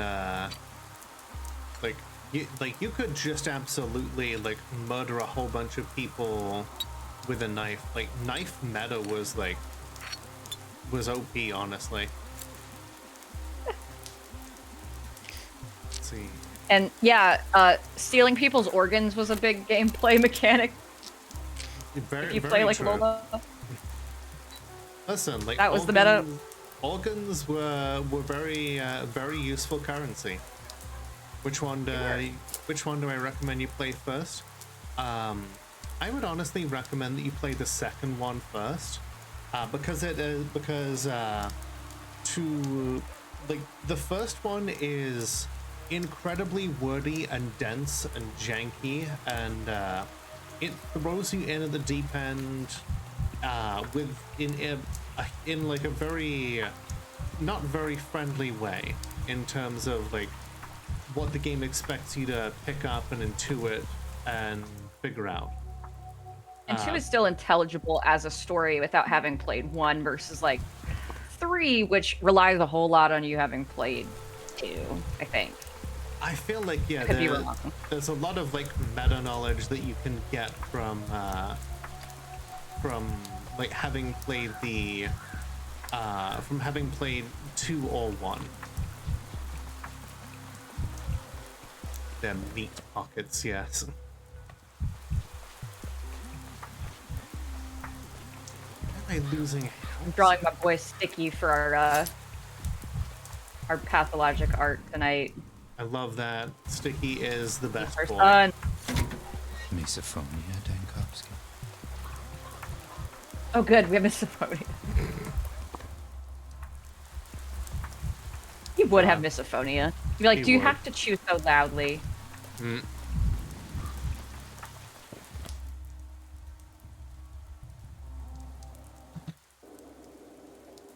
You know, I spent a lot of nuts buying that bullet from that child when I have no gun to use them. If I slip through the archways without deviating from the M route, the rest of the journey will pass without incident. I can turn into another archway, then I'll have to create a new one. Pass through dangerous districts myself. Oh boy. A lot of nuts.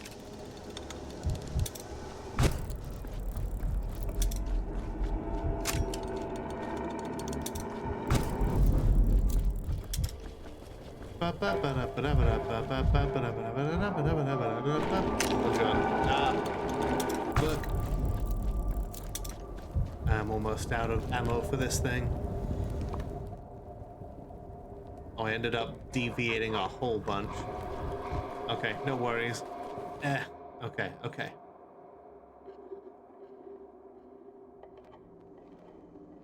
This is fine. Nothing is fine.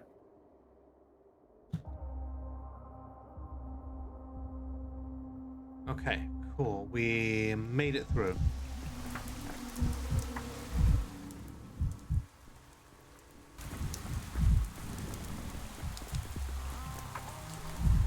Interesting sculpture here. Freedom. Sculpture made by Grigori Kane. Agate. This looks like it came out of Funger. Right? You grab the you know that you've got to interact with it, but then it might kill you. Let's go, Sylvian. Small child. Holy shit, that's Twirene. You can trust kids are gonna have the best drugs. Right?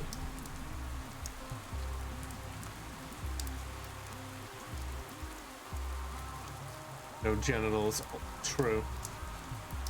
Let's see, a butterfly in a box. Okay, she's willing to trade some good shit for Twirate.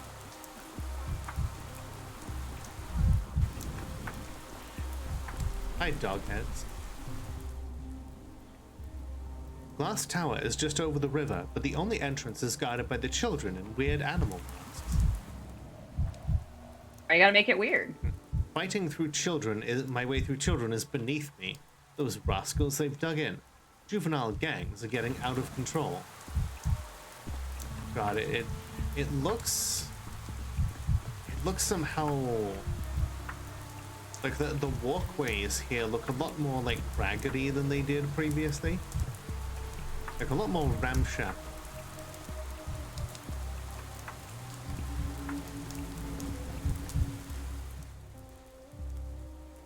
Oh look, here he comes again.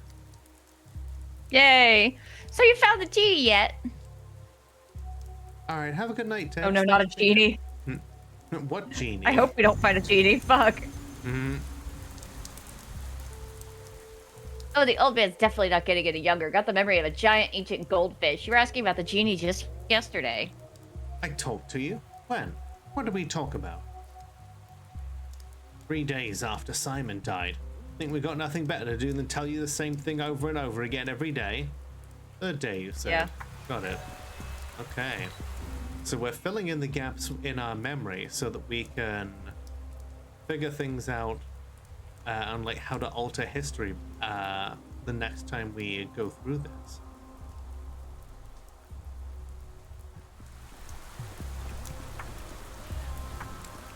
Yeah, last thing we need is to be fisted to death by a genie. Do you happen to know there will be a Great funeral? memories. Are you interested in a specific funeral, or are you just intrigued by the concept in general? They say Grief was killed. Terrible. He was the last decent person in this damned place. He was decent? Yeah, I've heard many things about Grief, but decent person? That's a first. Okay, so she's just saying the thing that the other pawn said. I see a white light over there.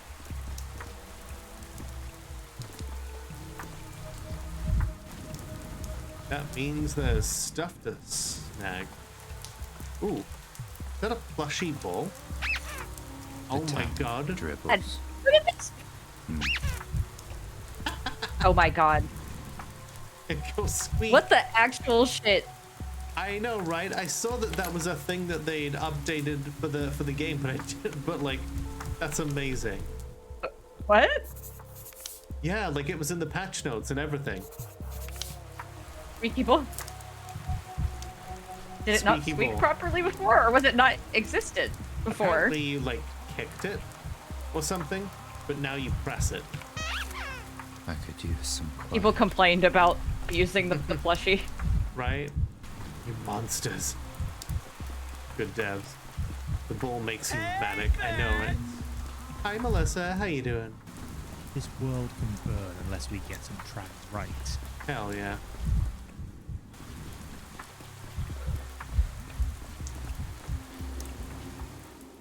God, being manic really hurts you, like, a lot.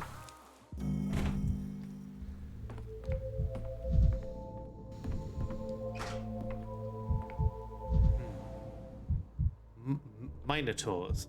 Cynocephali. People with animal heads. Chthonic creatures, like all children. Oh hey, it's Khan.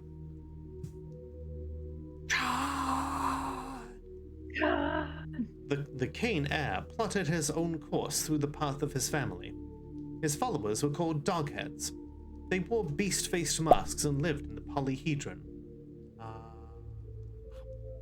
Right, I thought that was Denny or saying trans rights. Yeah, should do. He absolutely should. In this way, they claimed to renounce their animal nature and embrace a world of pure fantasy. They obeyed Khan blindly, hence his nickname. But Khan himself still retained the ability to press X to doubt.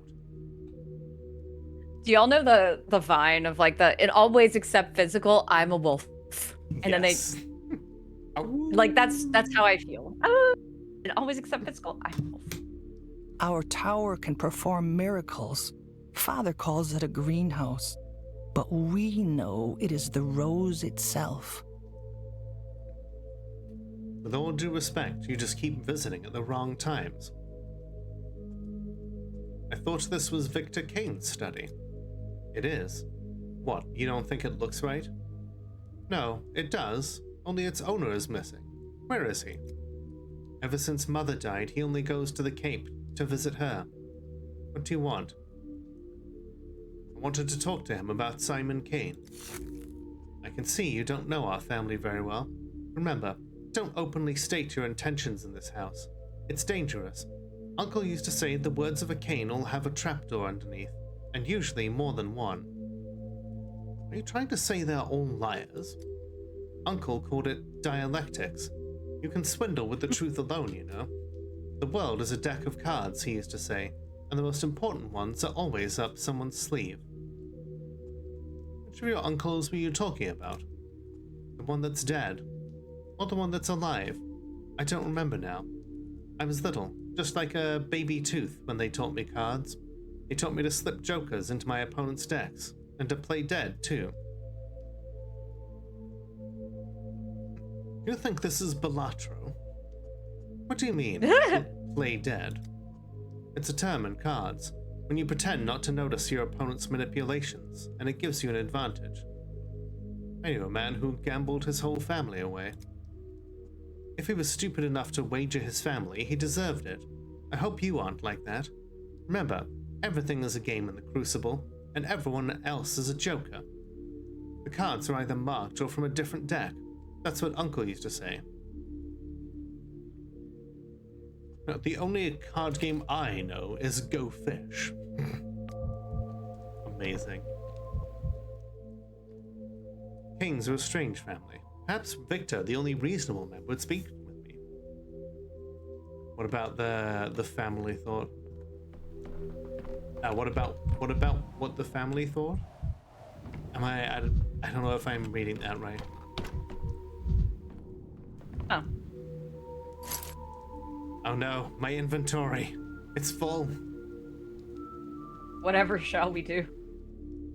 Die, I guess. Okay. You know what? Let's take Maybe a little... drink something? Yeah, take a little Meridorm. Type of painkiller. Told you not to take from your own supply, dude. Well, I needed it to make sure that I don't, you know, go manic to death, apparently. Apparently so. The guy said the man who gambled his whole family away deserved it, and I'm like, well, maybe the family disagrees. Maybe. But, you know, he's, you know, his family is gone now, so just making sure I haven't missed anything. Music's giving me like major Fable 2 vibes. I don't know if you feel similarly. And the crowd are very much a hive mind of sorts here. Much like the people of Fable, you know, they call you a murderer one day, and then they like Camera obscura, camera lumina, and then you can fart and they clap. Yep. Do weird dances. They're just like, yay, you're funny. You killed that man. You're evil. Yeah, you farted. You're so funny.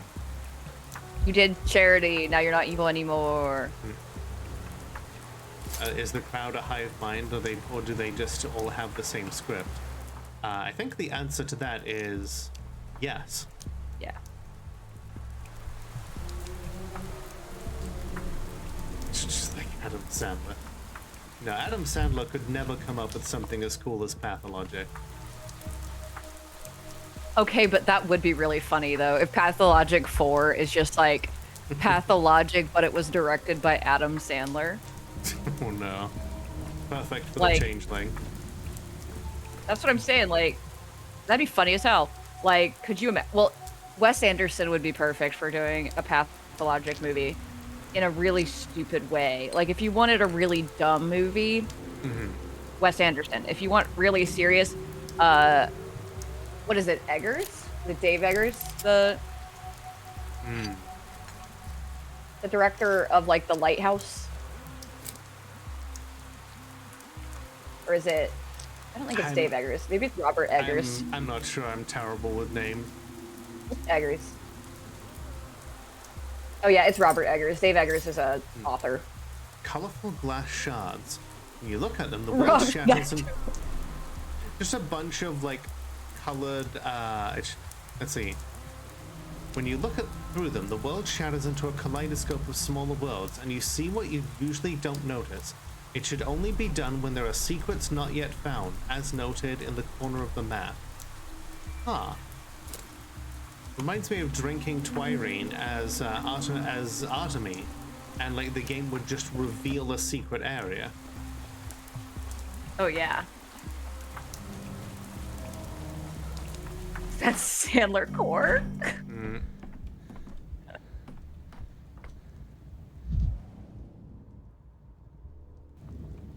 That is really funny. Like instead of like Goblin core or like Cottage core, it's Sandler core. It's like wearing shirts that are 5 sizes too big for you. Is Sandler core. Yeah. The judge is not receiving petitioners today. Please vacate the premises. How dare you speak to me like that? Do you know who I am? Oh, of course, Dr. Dankovsky. I remember you. After everything you said last time, you have the audacity to cross this threshold once again. But you've been in town for 5 days now. What have you been doing all this time? Welcome to the cocktail lounge. Surviving. Please enjoy your stay.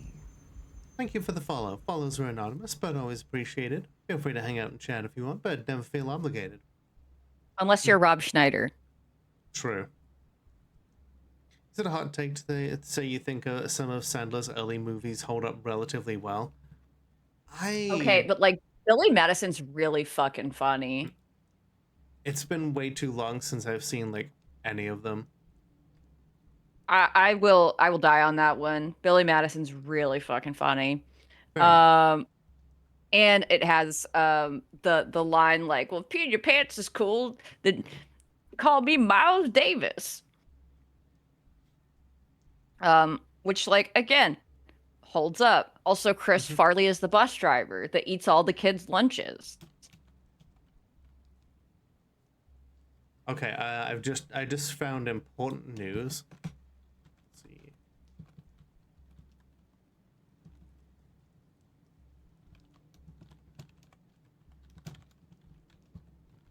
Oh, yeah.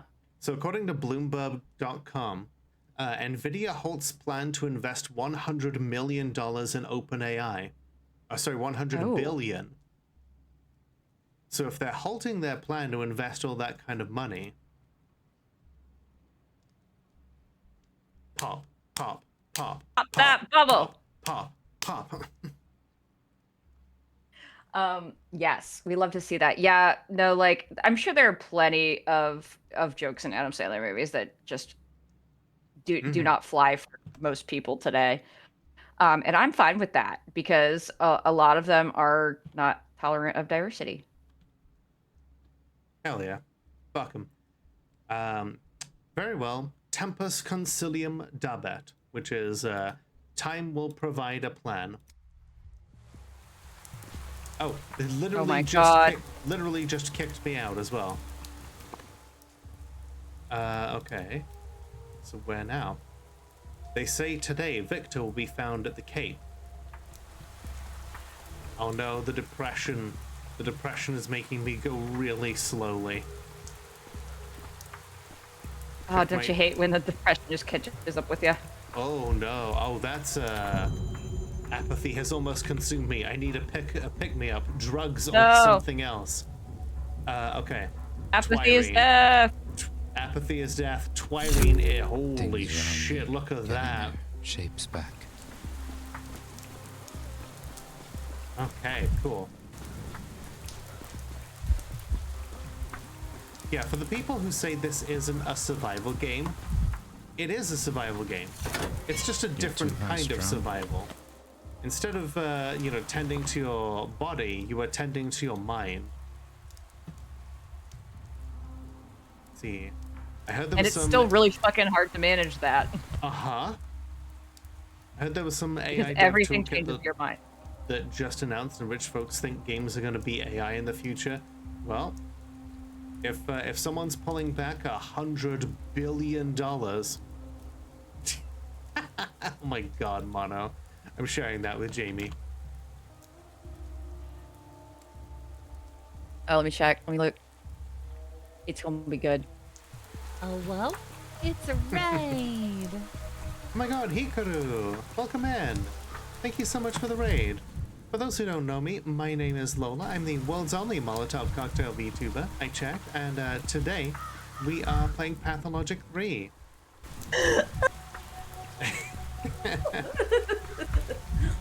The mic just kind of cut off a little bit there. I know. I was so tickled by this picture of Adam Sandler. Welcome to the On the Nice. cover of Pathologic 3. Please. Hello, everybody. enjoy your stay. Yeah, welcome in. What were you crafting today? Was your craft dwarf ship of the highest quality?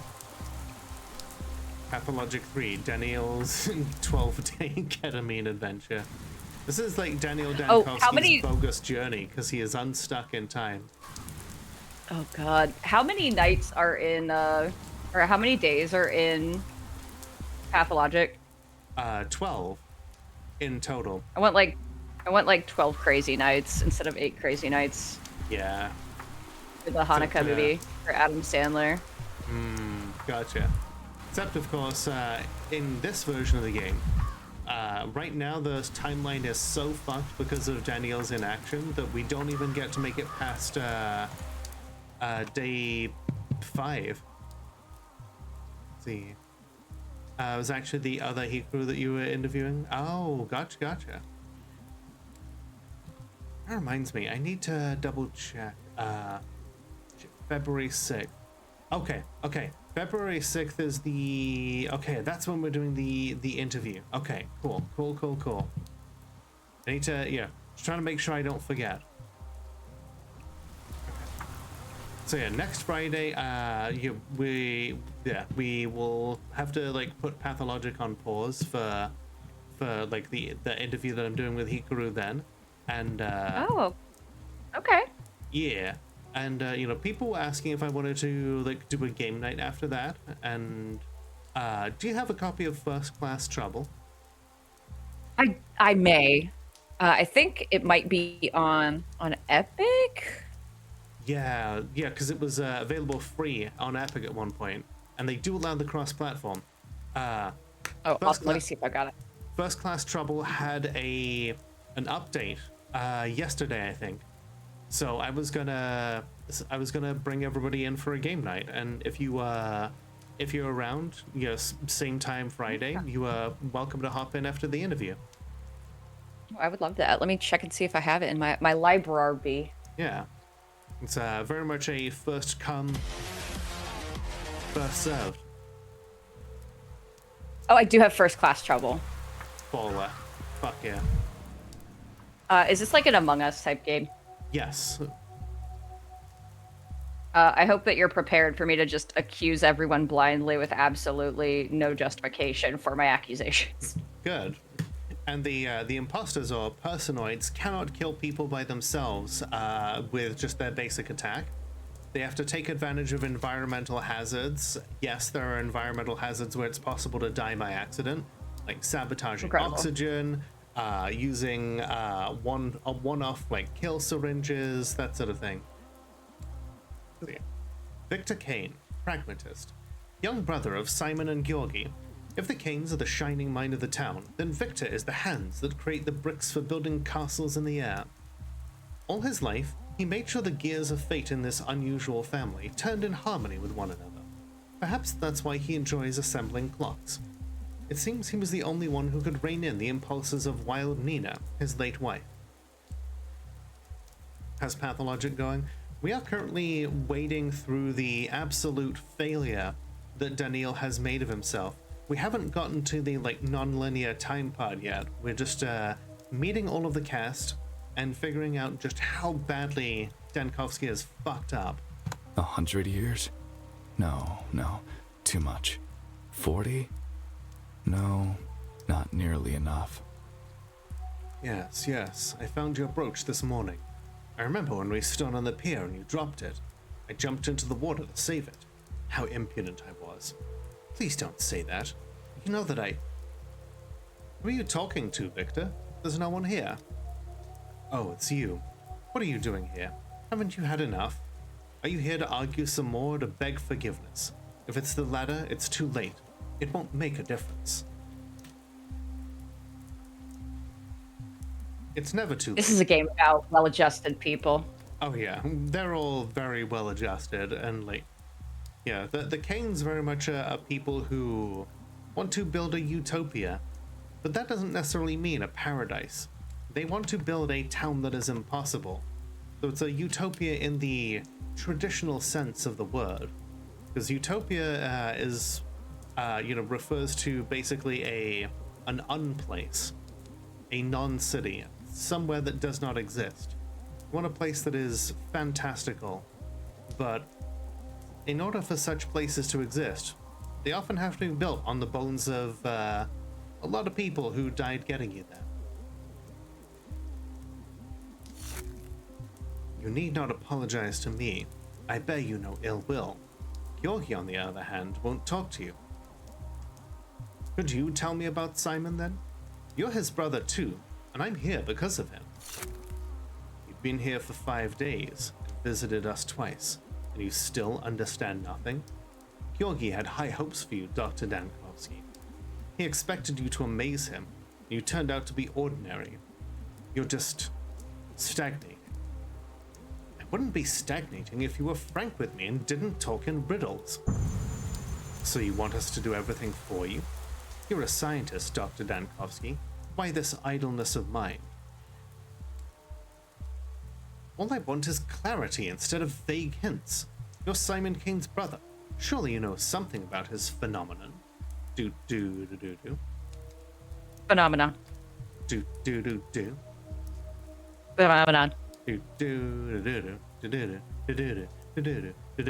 Charging my attack. Death is time. The time in your life slipping through your fingers. To defeat it, you must tame it, or break it. Nothing new can be made without first breaking the old. That's what Simon used to say. Just like how he was going to break the town apart in order to make a new utopia. Simon's dead. In the end, he was unable to break time as well. How do you know? Have you seen the body? Your current way of thinking doesn't allow for a proper discussion. Come back when you understand, when you've found a way to break time. I've heard you made all the clocks in town. You're saying I should smash them. Let's see. What is ne verba pro farinia? Let's see.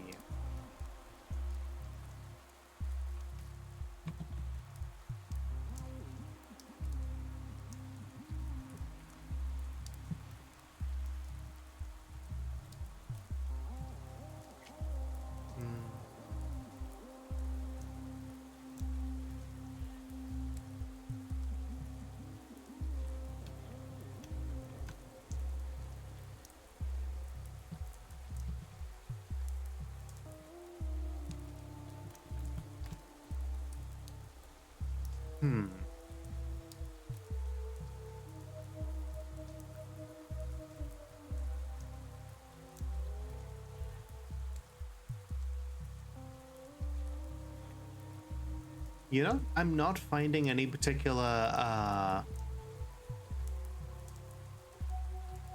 yeah, I'm not sure in this one. I like the idea that he's just making things up. Mm-hmm. It's clear. This is a lost cause. I can't save the town. I can't save the Natiga. I can't find Simon. There's only one way out.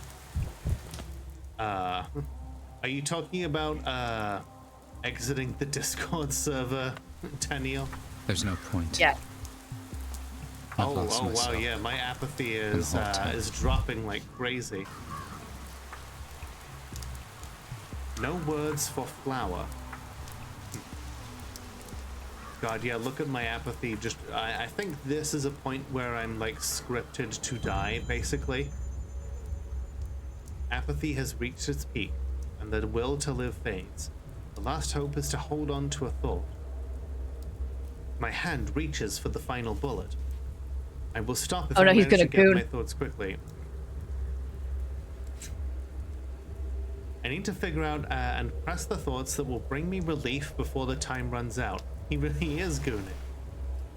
The town will perish tomorrow. So says the romantically inclined prophetess. You abandoned Thanatica for the town. All the threads have torn. Oh no.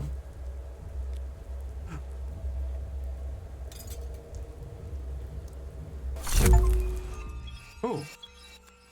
The end is never the end. Is that a Stanley Parable reference? I hope so. Okay, I know this. A couple of children appear and they start like talking in like weird backwards talk, and then I go back and I talk to my like friend Zach, who isn't really there, and because I found the letters FK in a cup of coffee. Yeah.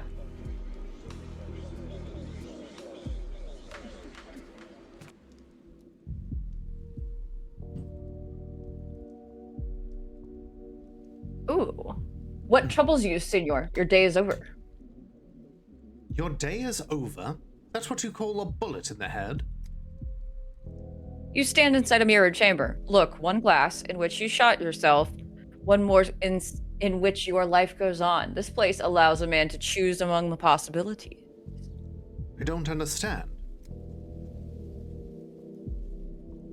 You're free to pick the one in which you shot yourself and end your story there, or you can choose to defy death and give it one more try. Your business in the living world remains unfinished. No, oh my gosh, this is like the opposite of Pathologic too, where it's like your deaths will stack. Yeah. The consequences stack. Whereas Dankovsky is not a man who thinks that these consequences should have happened. His is such a towering ego that he basically would tear apart the world and put it back together and say, no, this is how it actually happened. He can't bear it. I'm battling the sand pest, but I'm just not making any progress. There's not enough of me to deal with it. And let us say you did not shoot yourself. Too much left still to do, and not enough of you. Your goal will pull you back to life, a hook lodged in your cheek. If you depart too soon, who will be there to bear this burden? Who are you? Why can't I see beings like you? Does it matter? Yes, for diagnostic purposes. If only I can see you and I'm not mad, then what's special about me? Why are you following me, of all people?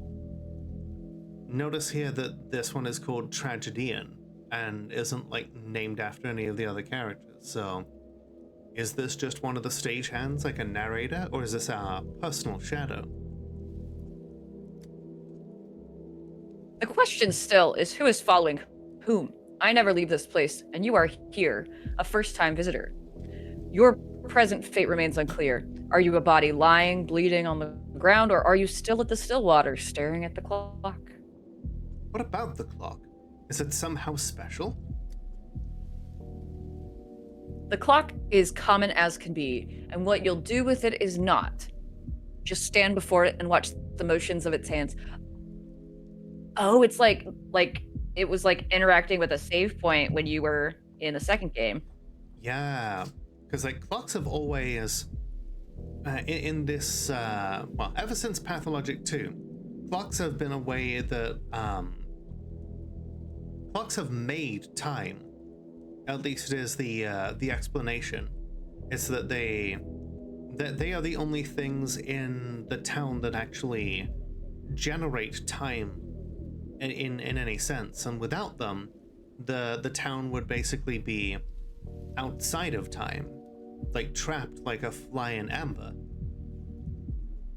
But by building the big clock in the cathedral, by building each of these little like grandfather clocks, the march of time goes on, which I think is a great metaphor for how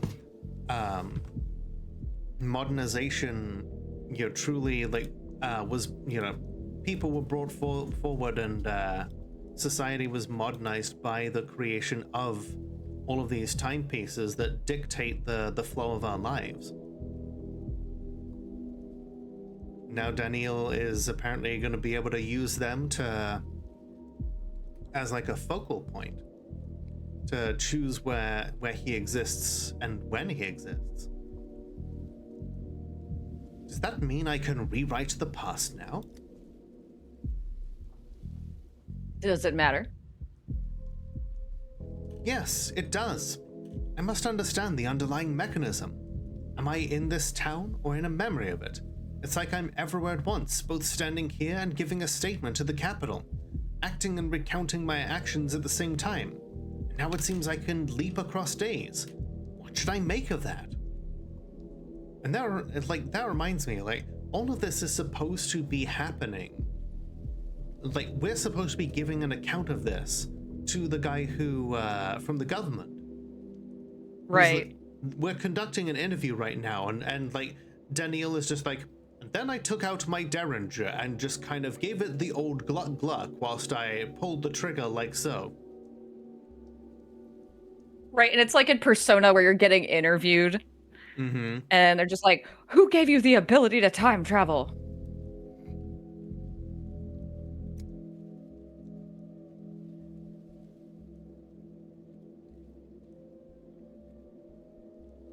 You've come out of the shadows by degrees, Senor. Indeed, it is as if you are at once both here and there. This thought of time is a mere line and traps your mind. In truth, you are as free as ever. At once you're here and in the capital. One foot on yesterday, another on tomorrow. Are you saying that time is not a straight line? Are you implying that it is perhaps some sort of wibbly-wobbly, timey-wimey ball of stuff? I mean... So that's how it is. As for clarity, I get smoke and mirrors. No smoke, but many mirrors, sir. To free yourself, you'll have to break the glass. By the way, what's that moving picture there? Makes me uneasy. Camera Lumina, one of Simon's ruminations. For now, pay it no mind. You'll understand in time. Right about that. You'll understand in time. Time isn't straight, you heard it here. Time is gay. Yes.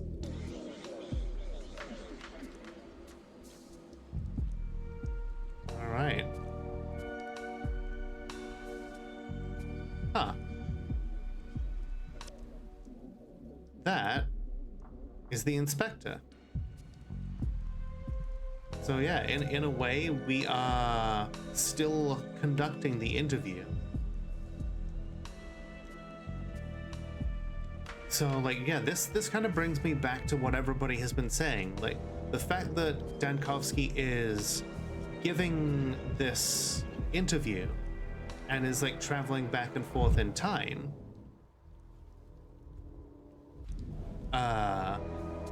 suggests that he's not a reliable narrator. But then again,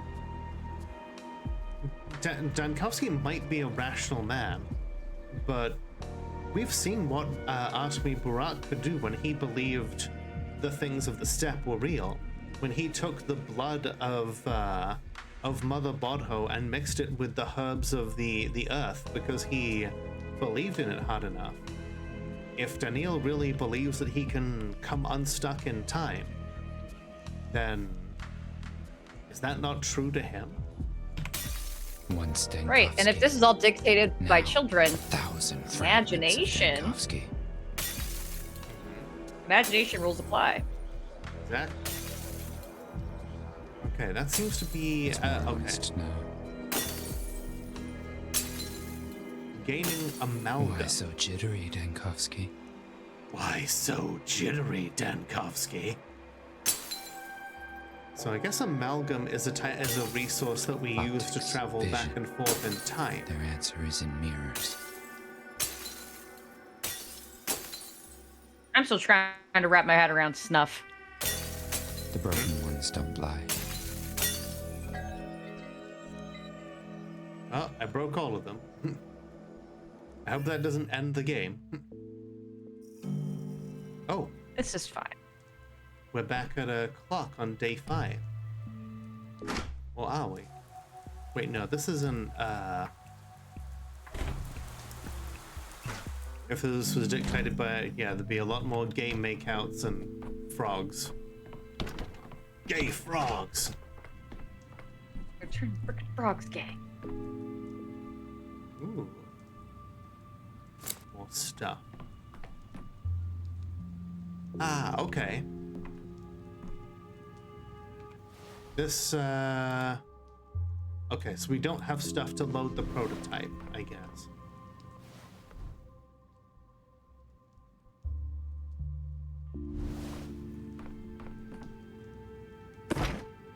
Ah, here we go. So instead of having, like, we basically have to make do here. So, belladonna, the poison, not the porn star, ox bile, since it's got a caustic agent to it, and then an anesthetic. We combine the 3 ingredients, and that makes ammunition for the prototype. Nice. Isn't that JoJo's Bizarre Adventure? I wouldn't know. I've never seen JoJo.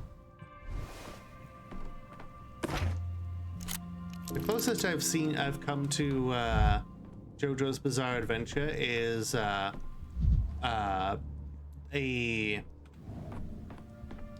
YouTube video called Seymour Skinner's Bizarre Luncheon.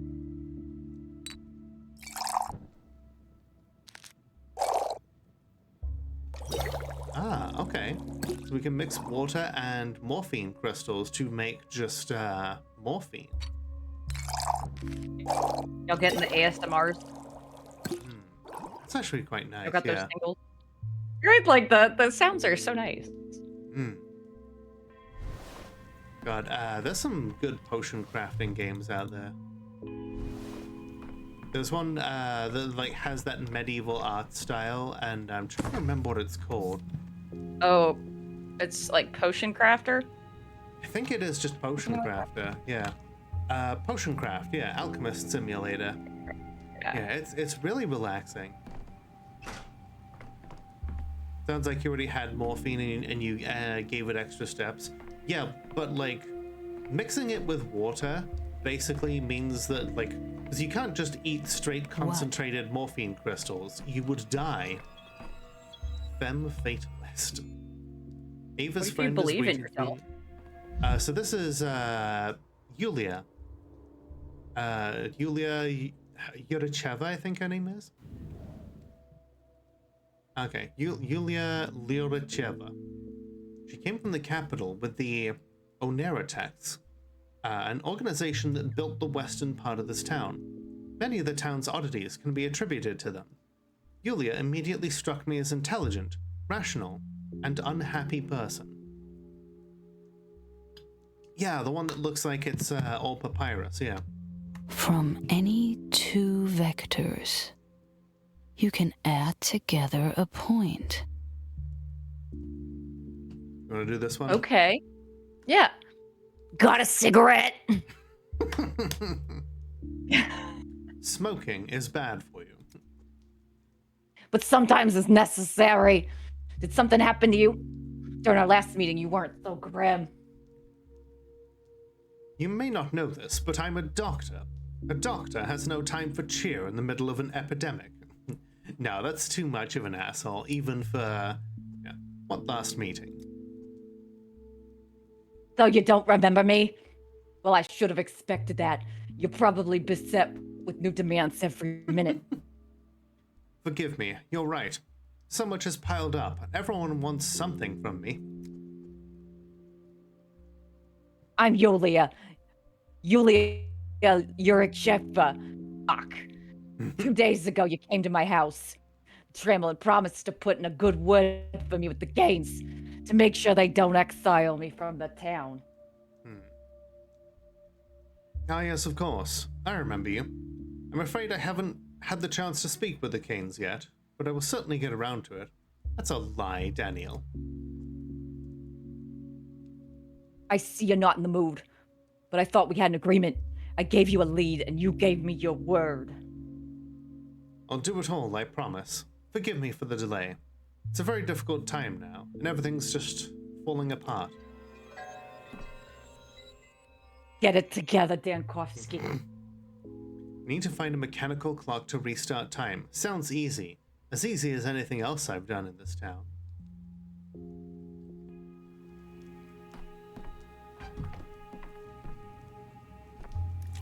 Ooh.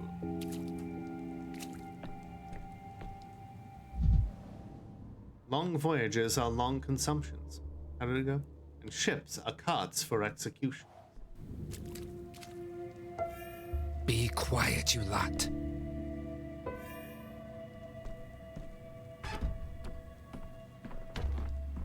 Us just replenishing our mania by slamming the keys of the piano. Enough. Quiet. I keep forgetting the simplest things these days.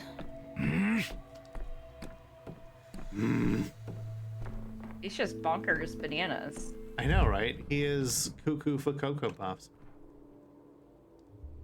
Okay. You got the misophonia. My head hurts enough as it is.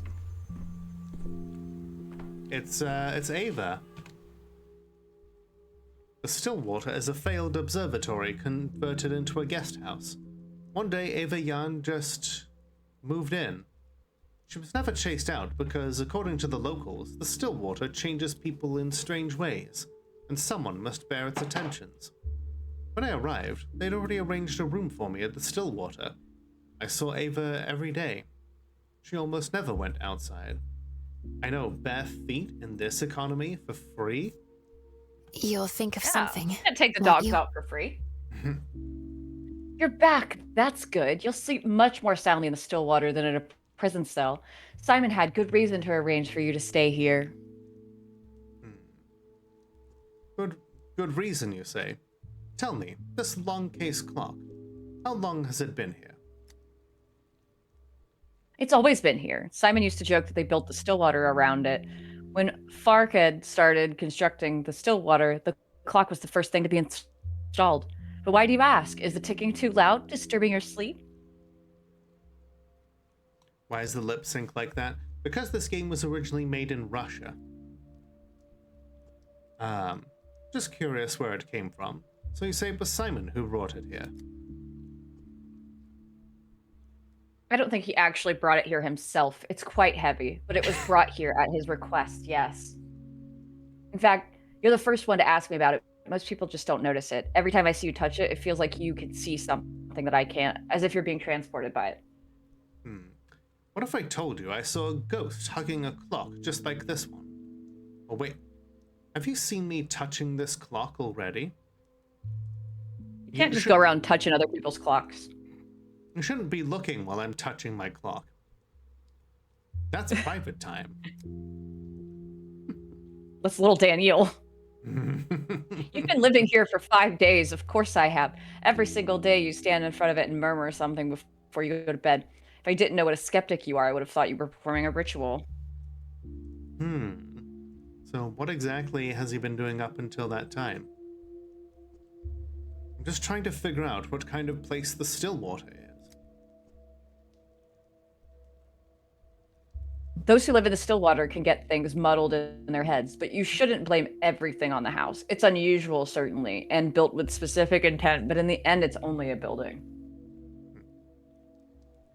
Taro and Kakyoin definitely were just friends and not secret lovers, very straight friends. Yeah, it definitely looks like one of the straightest shows I've ever seen. Let's see. You're right. I'm dead tired. I need to sleep. Sleep is death's little brother. Who told you that? You. Yeah, that sounds like me. And right.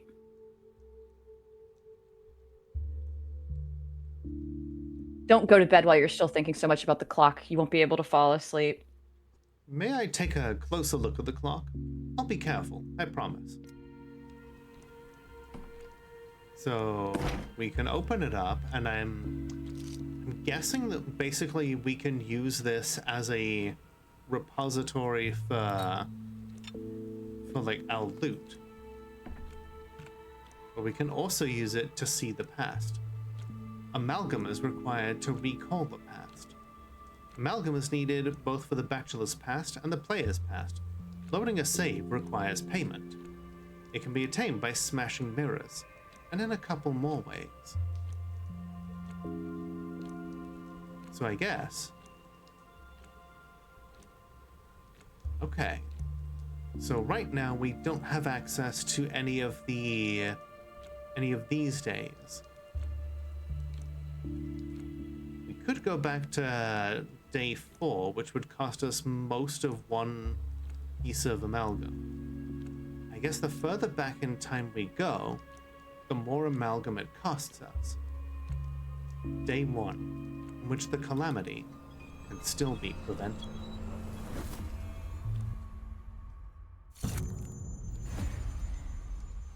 Oh. Hi.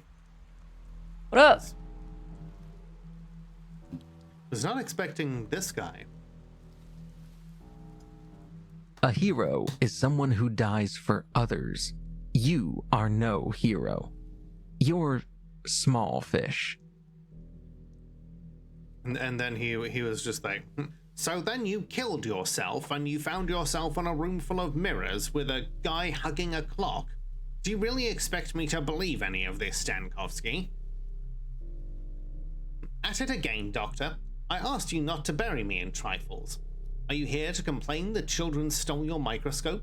Your arrival in this town doesn't interest me. I care only about what matters. By what matters, I take it to mean whatever would put me on trial? Or do you take me for your memoirist? A close friend entrusted with your life from its very beginning? But on day 1, something else happened. Something that matters. It concerns Simon. Simon Kane is a curious figure indeed, but for our purposes he is entirely secondary. By the time you arrived, he was already dead as I understand it. That's the point. The Kanes are masters of mystification. They wanted everyone to believe Simon had died. Wait, is Stankovsky trying to say that Simon didn't die? When Simon Kane dying is literally like central to the entire plot? Yeah. Maybe he was just pretend dead.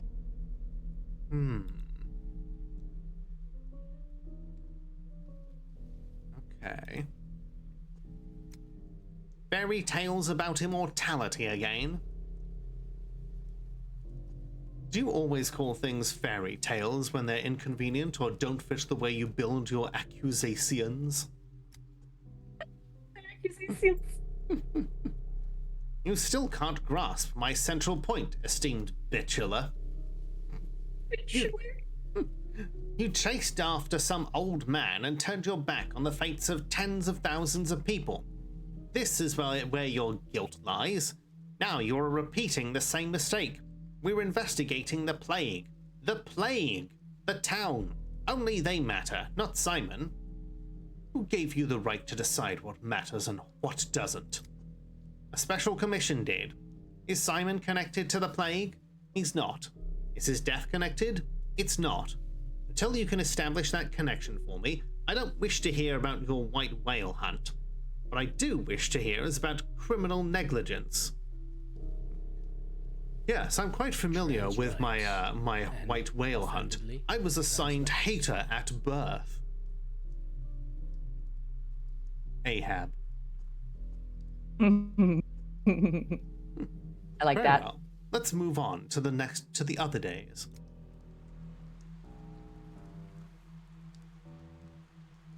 Oh, okay. So day one, we don't get to be there, I guess.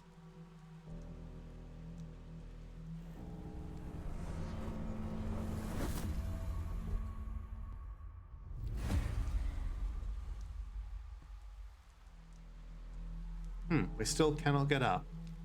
All right. We'll talk to the inspector a little bit more. Please don't confuse inspection and inquisition. Inspection and investigation. Investigation and the secret police.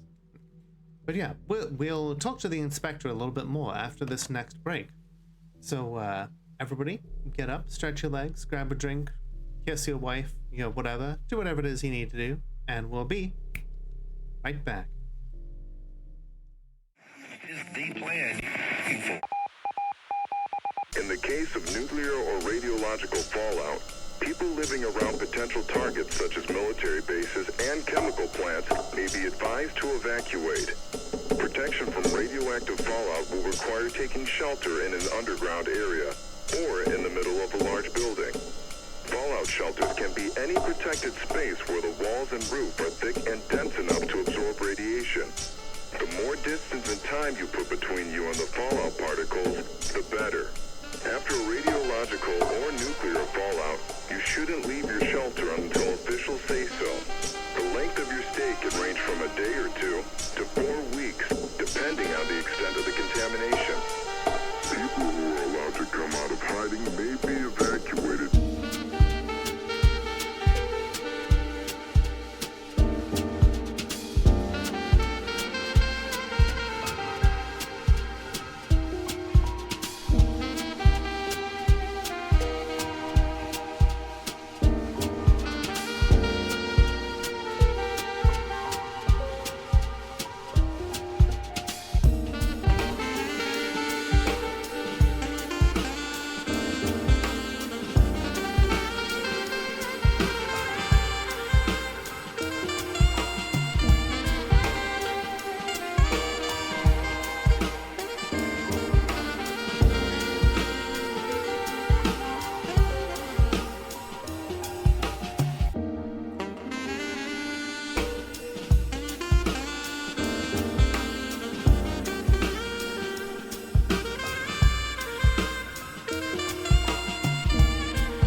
right, everyone, we're back. Ooh, welcome back. Thank you. You should check your blue sky.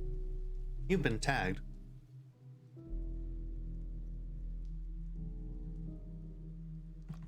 Pathologic. See what's happening on the blue sky.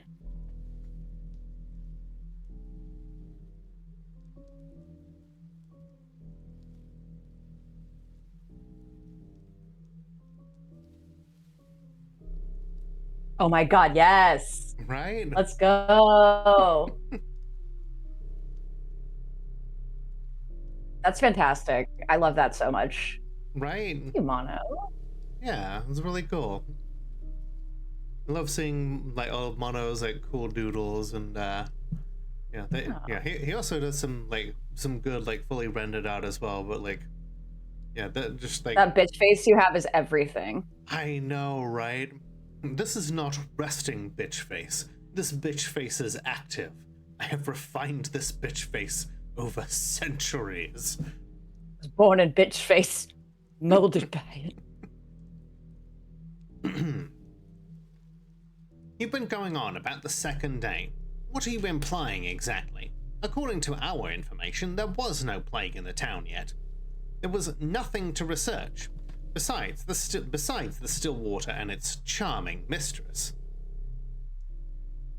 The authorities were aware of the plague on the second day. I tried to warn the governor. And nobody listened to you? With your reputation? That is a very childish lie. For shame.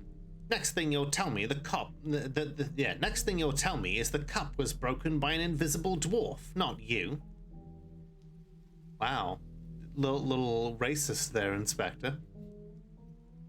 But yes, this Diggy diggy hole, Inspector. This is actually true.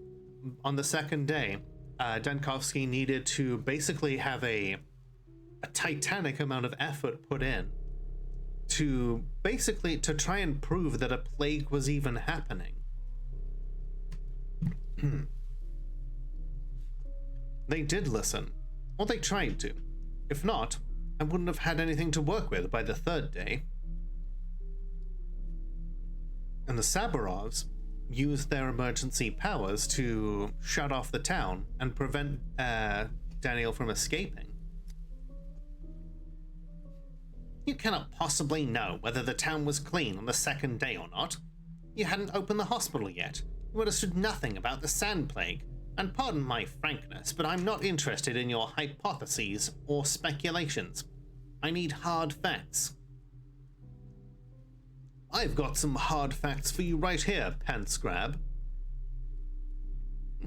But actually, yeah, on the second day, it is possible to figure out that the plague is there because, you create a house of the living, basically a safe house for people who are, looking to, basically ride out the next few days of the plague and to, you basically have to go all the way around the town, spending all of your money on a day when prices have increased tenfold in order to buy up as much bread and meat as possible. To take it to this like safe house, all while you are basically starving to death because you cannot afford to eat any of that food. And then you get there and the whole place is already infected and everyone is either dead or dying. But it does give you the proof that you need to know that the plague is happening. Let's see. I did open the hospital on the third day. Why don't you tell me about that then? And then we'll see if there's any merit to your musings about the genesis of the plague. We call it the mega drive of the plague in my country. The third day it is then, in which the bell tolls. I do love my Pantscrabby. It is very good. Hubris. Even the word itself sounds unpleasant. One would think you might have picked a more becoming sin. You are, I beg your pardon, trying to deceive me time and time again. Sure enough, it isn't in my power to forbid you lying. Errare humanum est. Oh my god, we're getting in a Latin off with the inspector here. Jamie? Oh, yes. Oh, okay. I was wondering if you were muted or not. No, I was deep in the thought. Gotcha. Hands And one grabby can mode. also, shall we say, be mistaken with no ill intent. But as far as formal logic is concerned, you are constantly feeding me something that can only be described as bullshit. I mean, falsehood. I told you we weren't going to do inflation stuff in this stream. You know Latin, but of course, they teach it in the law school. Dankovsky's just like, Latin, my hyperfixation. What do we do next? What do we have next? Day 3, the crucial one. The day the town elites were to appoint the health inspector general, the person to lead the fight against the epidemic. You were absent.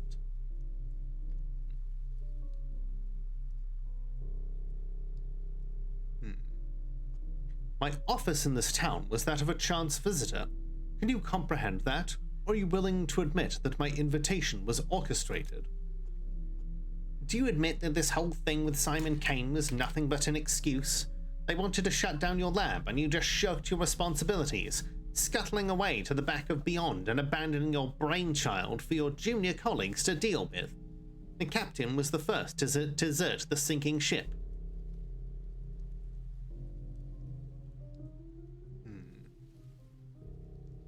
I will never admit to that, and putting such nonsense in my mouth is petty, I have to say. Oh, you're baring your teeth. How cute. Just fuck already. Want to kiss about it? Sex is something you do with your teeth, Inspector. Let's say I suspend my disbelief for a moment, which you will notice is quite difficult as I am not wearing any suspenders. Though my voice does make it sound like I should be. You claim you led the emergency command dealing with the epidemic, but what about a hospital? Why didn't you open a hospital in this town? I can only explain that as a deliberate sabotage. Sabotage. We can even just say that we did open one. That's exactly it. This damn town didn't even have a hospital. You have the gall to say I haven't done enough? To accuse me of not saving the people who didn't want to get treated? Do you think upholding your Hippocratic oath is optional? No.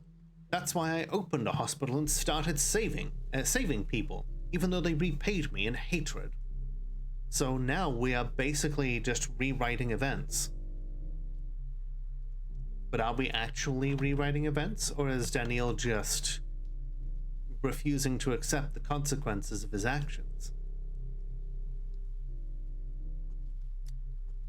According to my information, there was no hospital in the town. Here, take a look. You're right. There was no dedicated hospital building for a hospital. That's why I opened it in a rather unexpected location. The theater. A theater? The only place with a the only place in town that had an area big enough to hold patients and supplies. Ooh, okay.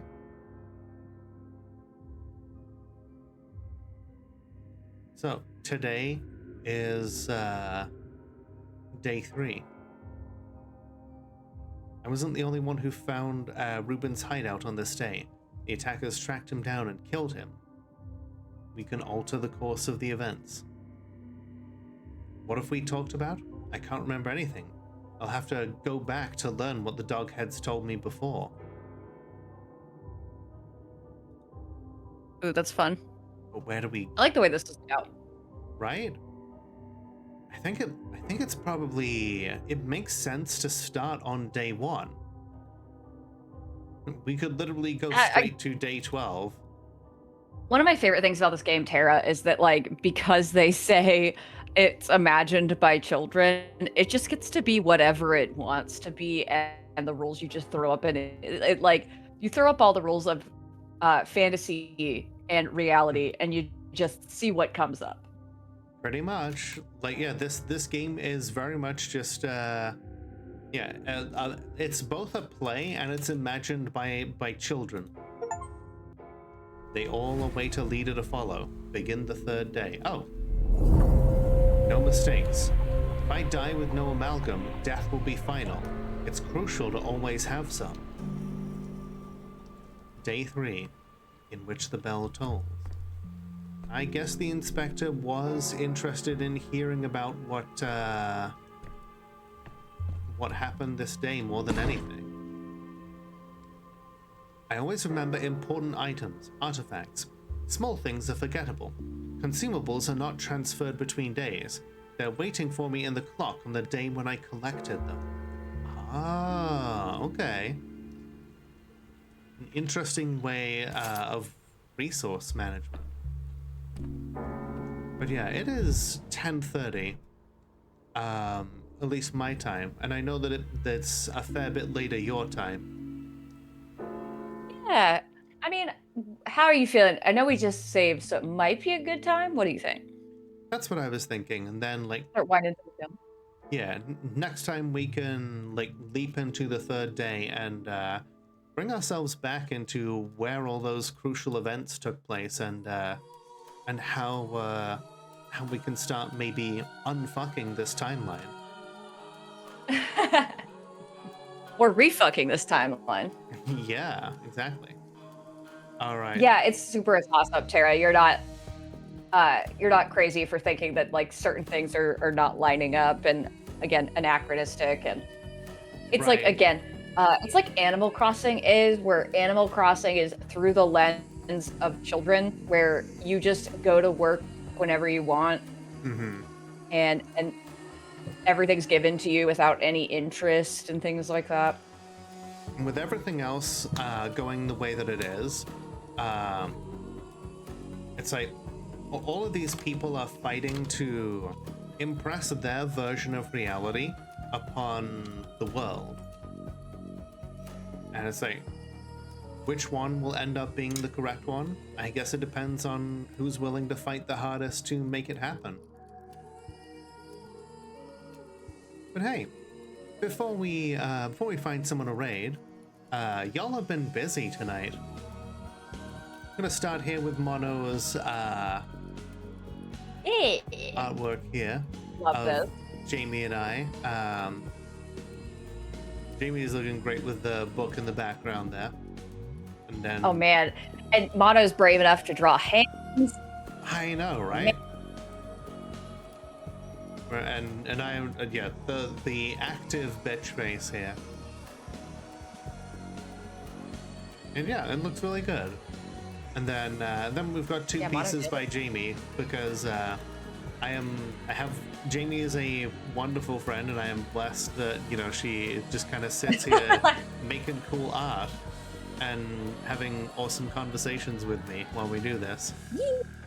Look at this. The Dumb things happen tonight. I love this so much. You can see where it says "Rip It." Yep. Across the top. I'm way too proud of this. Appreciate Ash for making this happen. Hell yeah. This is, yeah. It was so fun.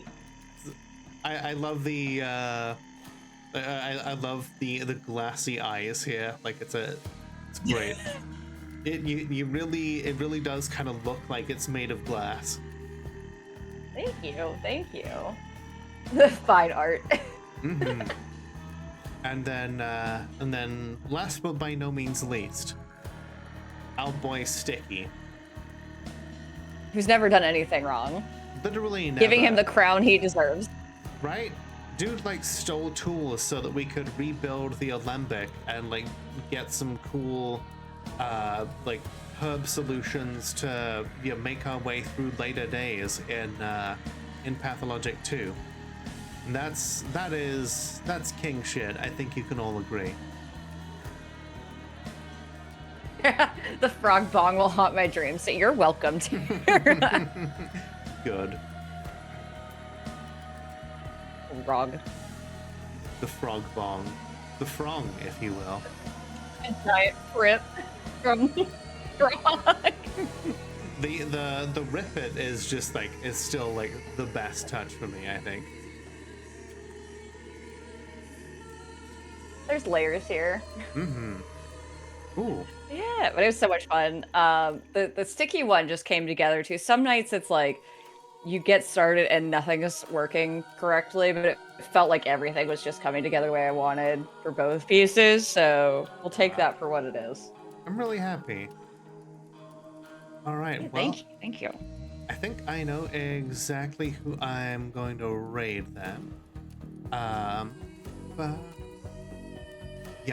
We're gonna go raid Nemesis Ravebane.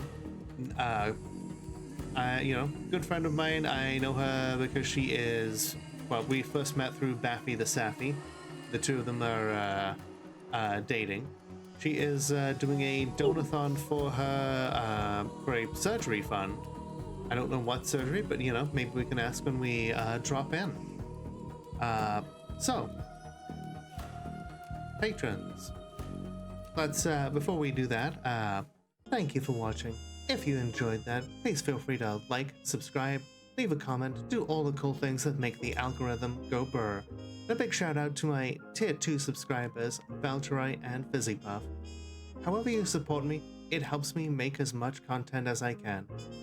So thank you once again for watching, and remember that the world is only as dark as we allow it to be. So light it up.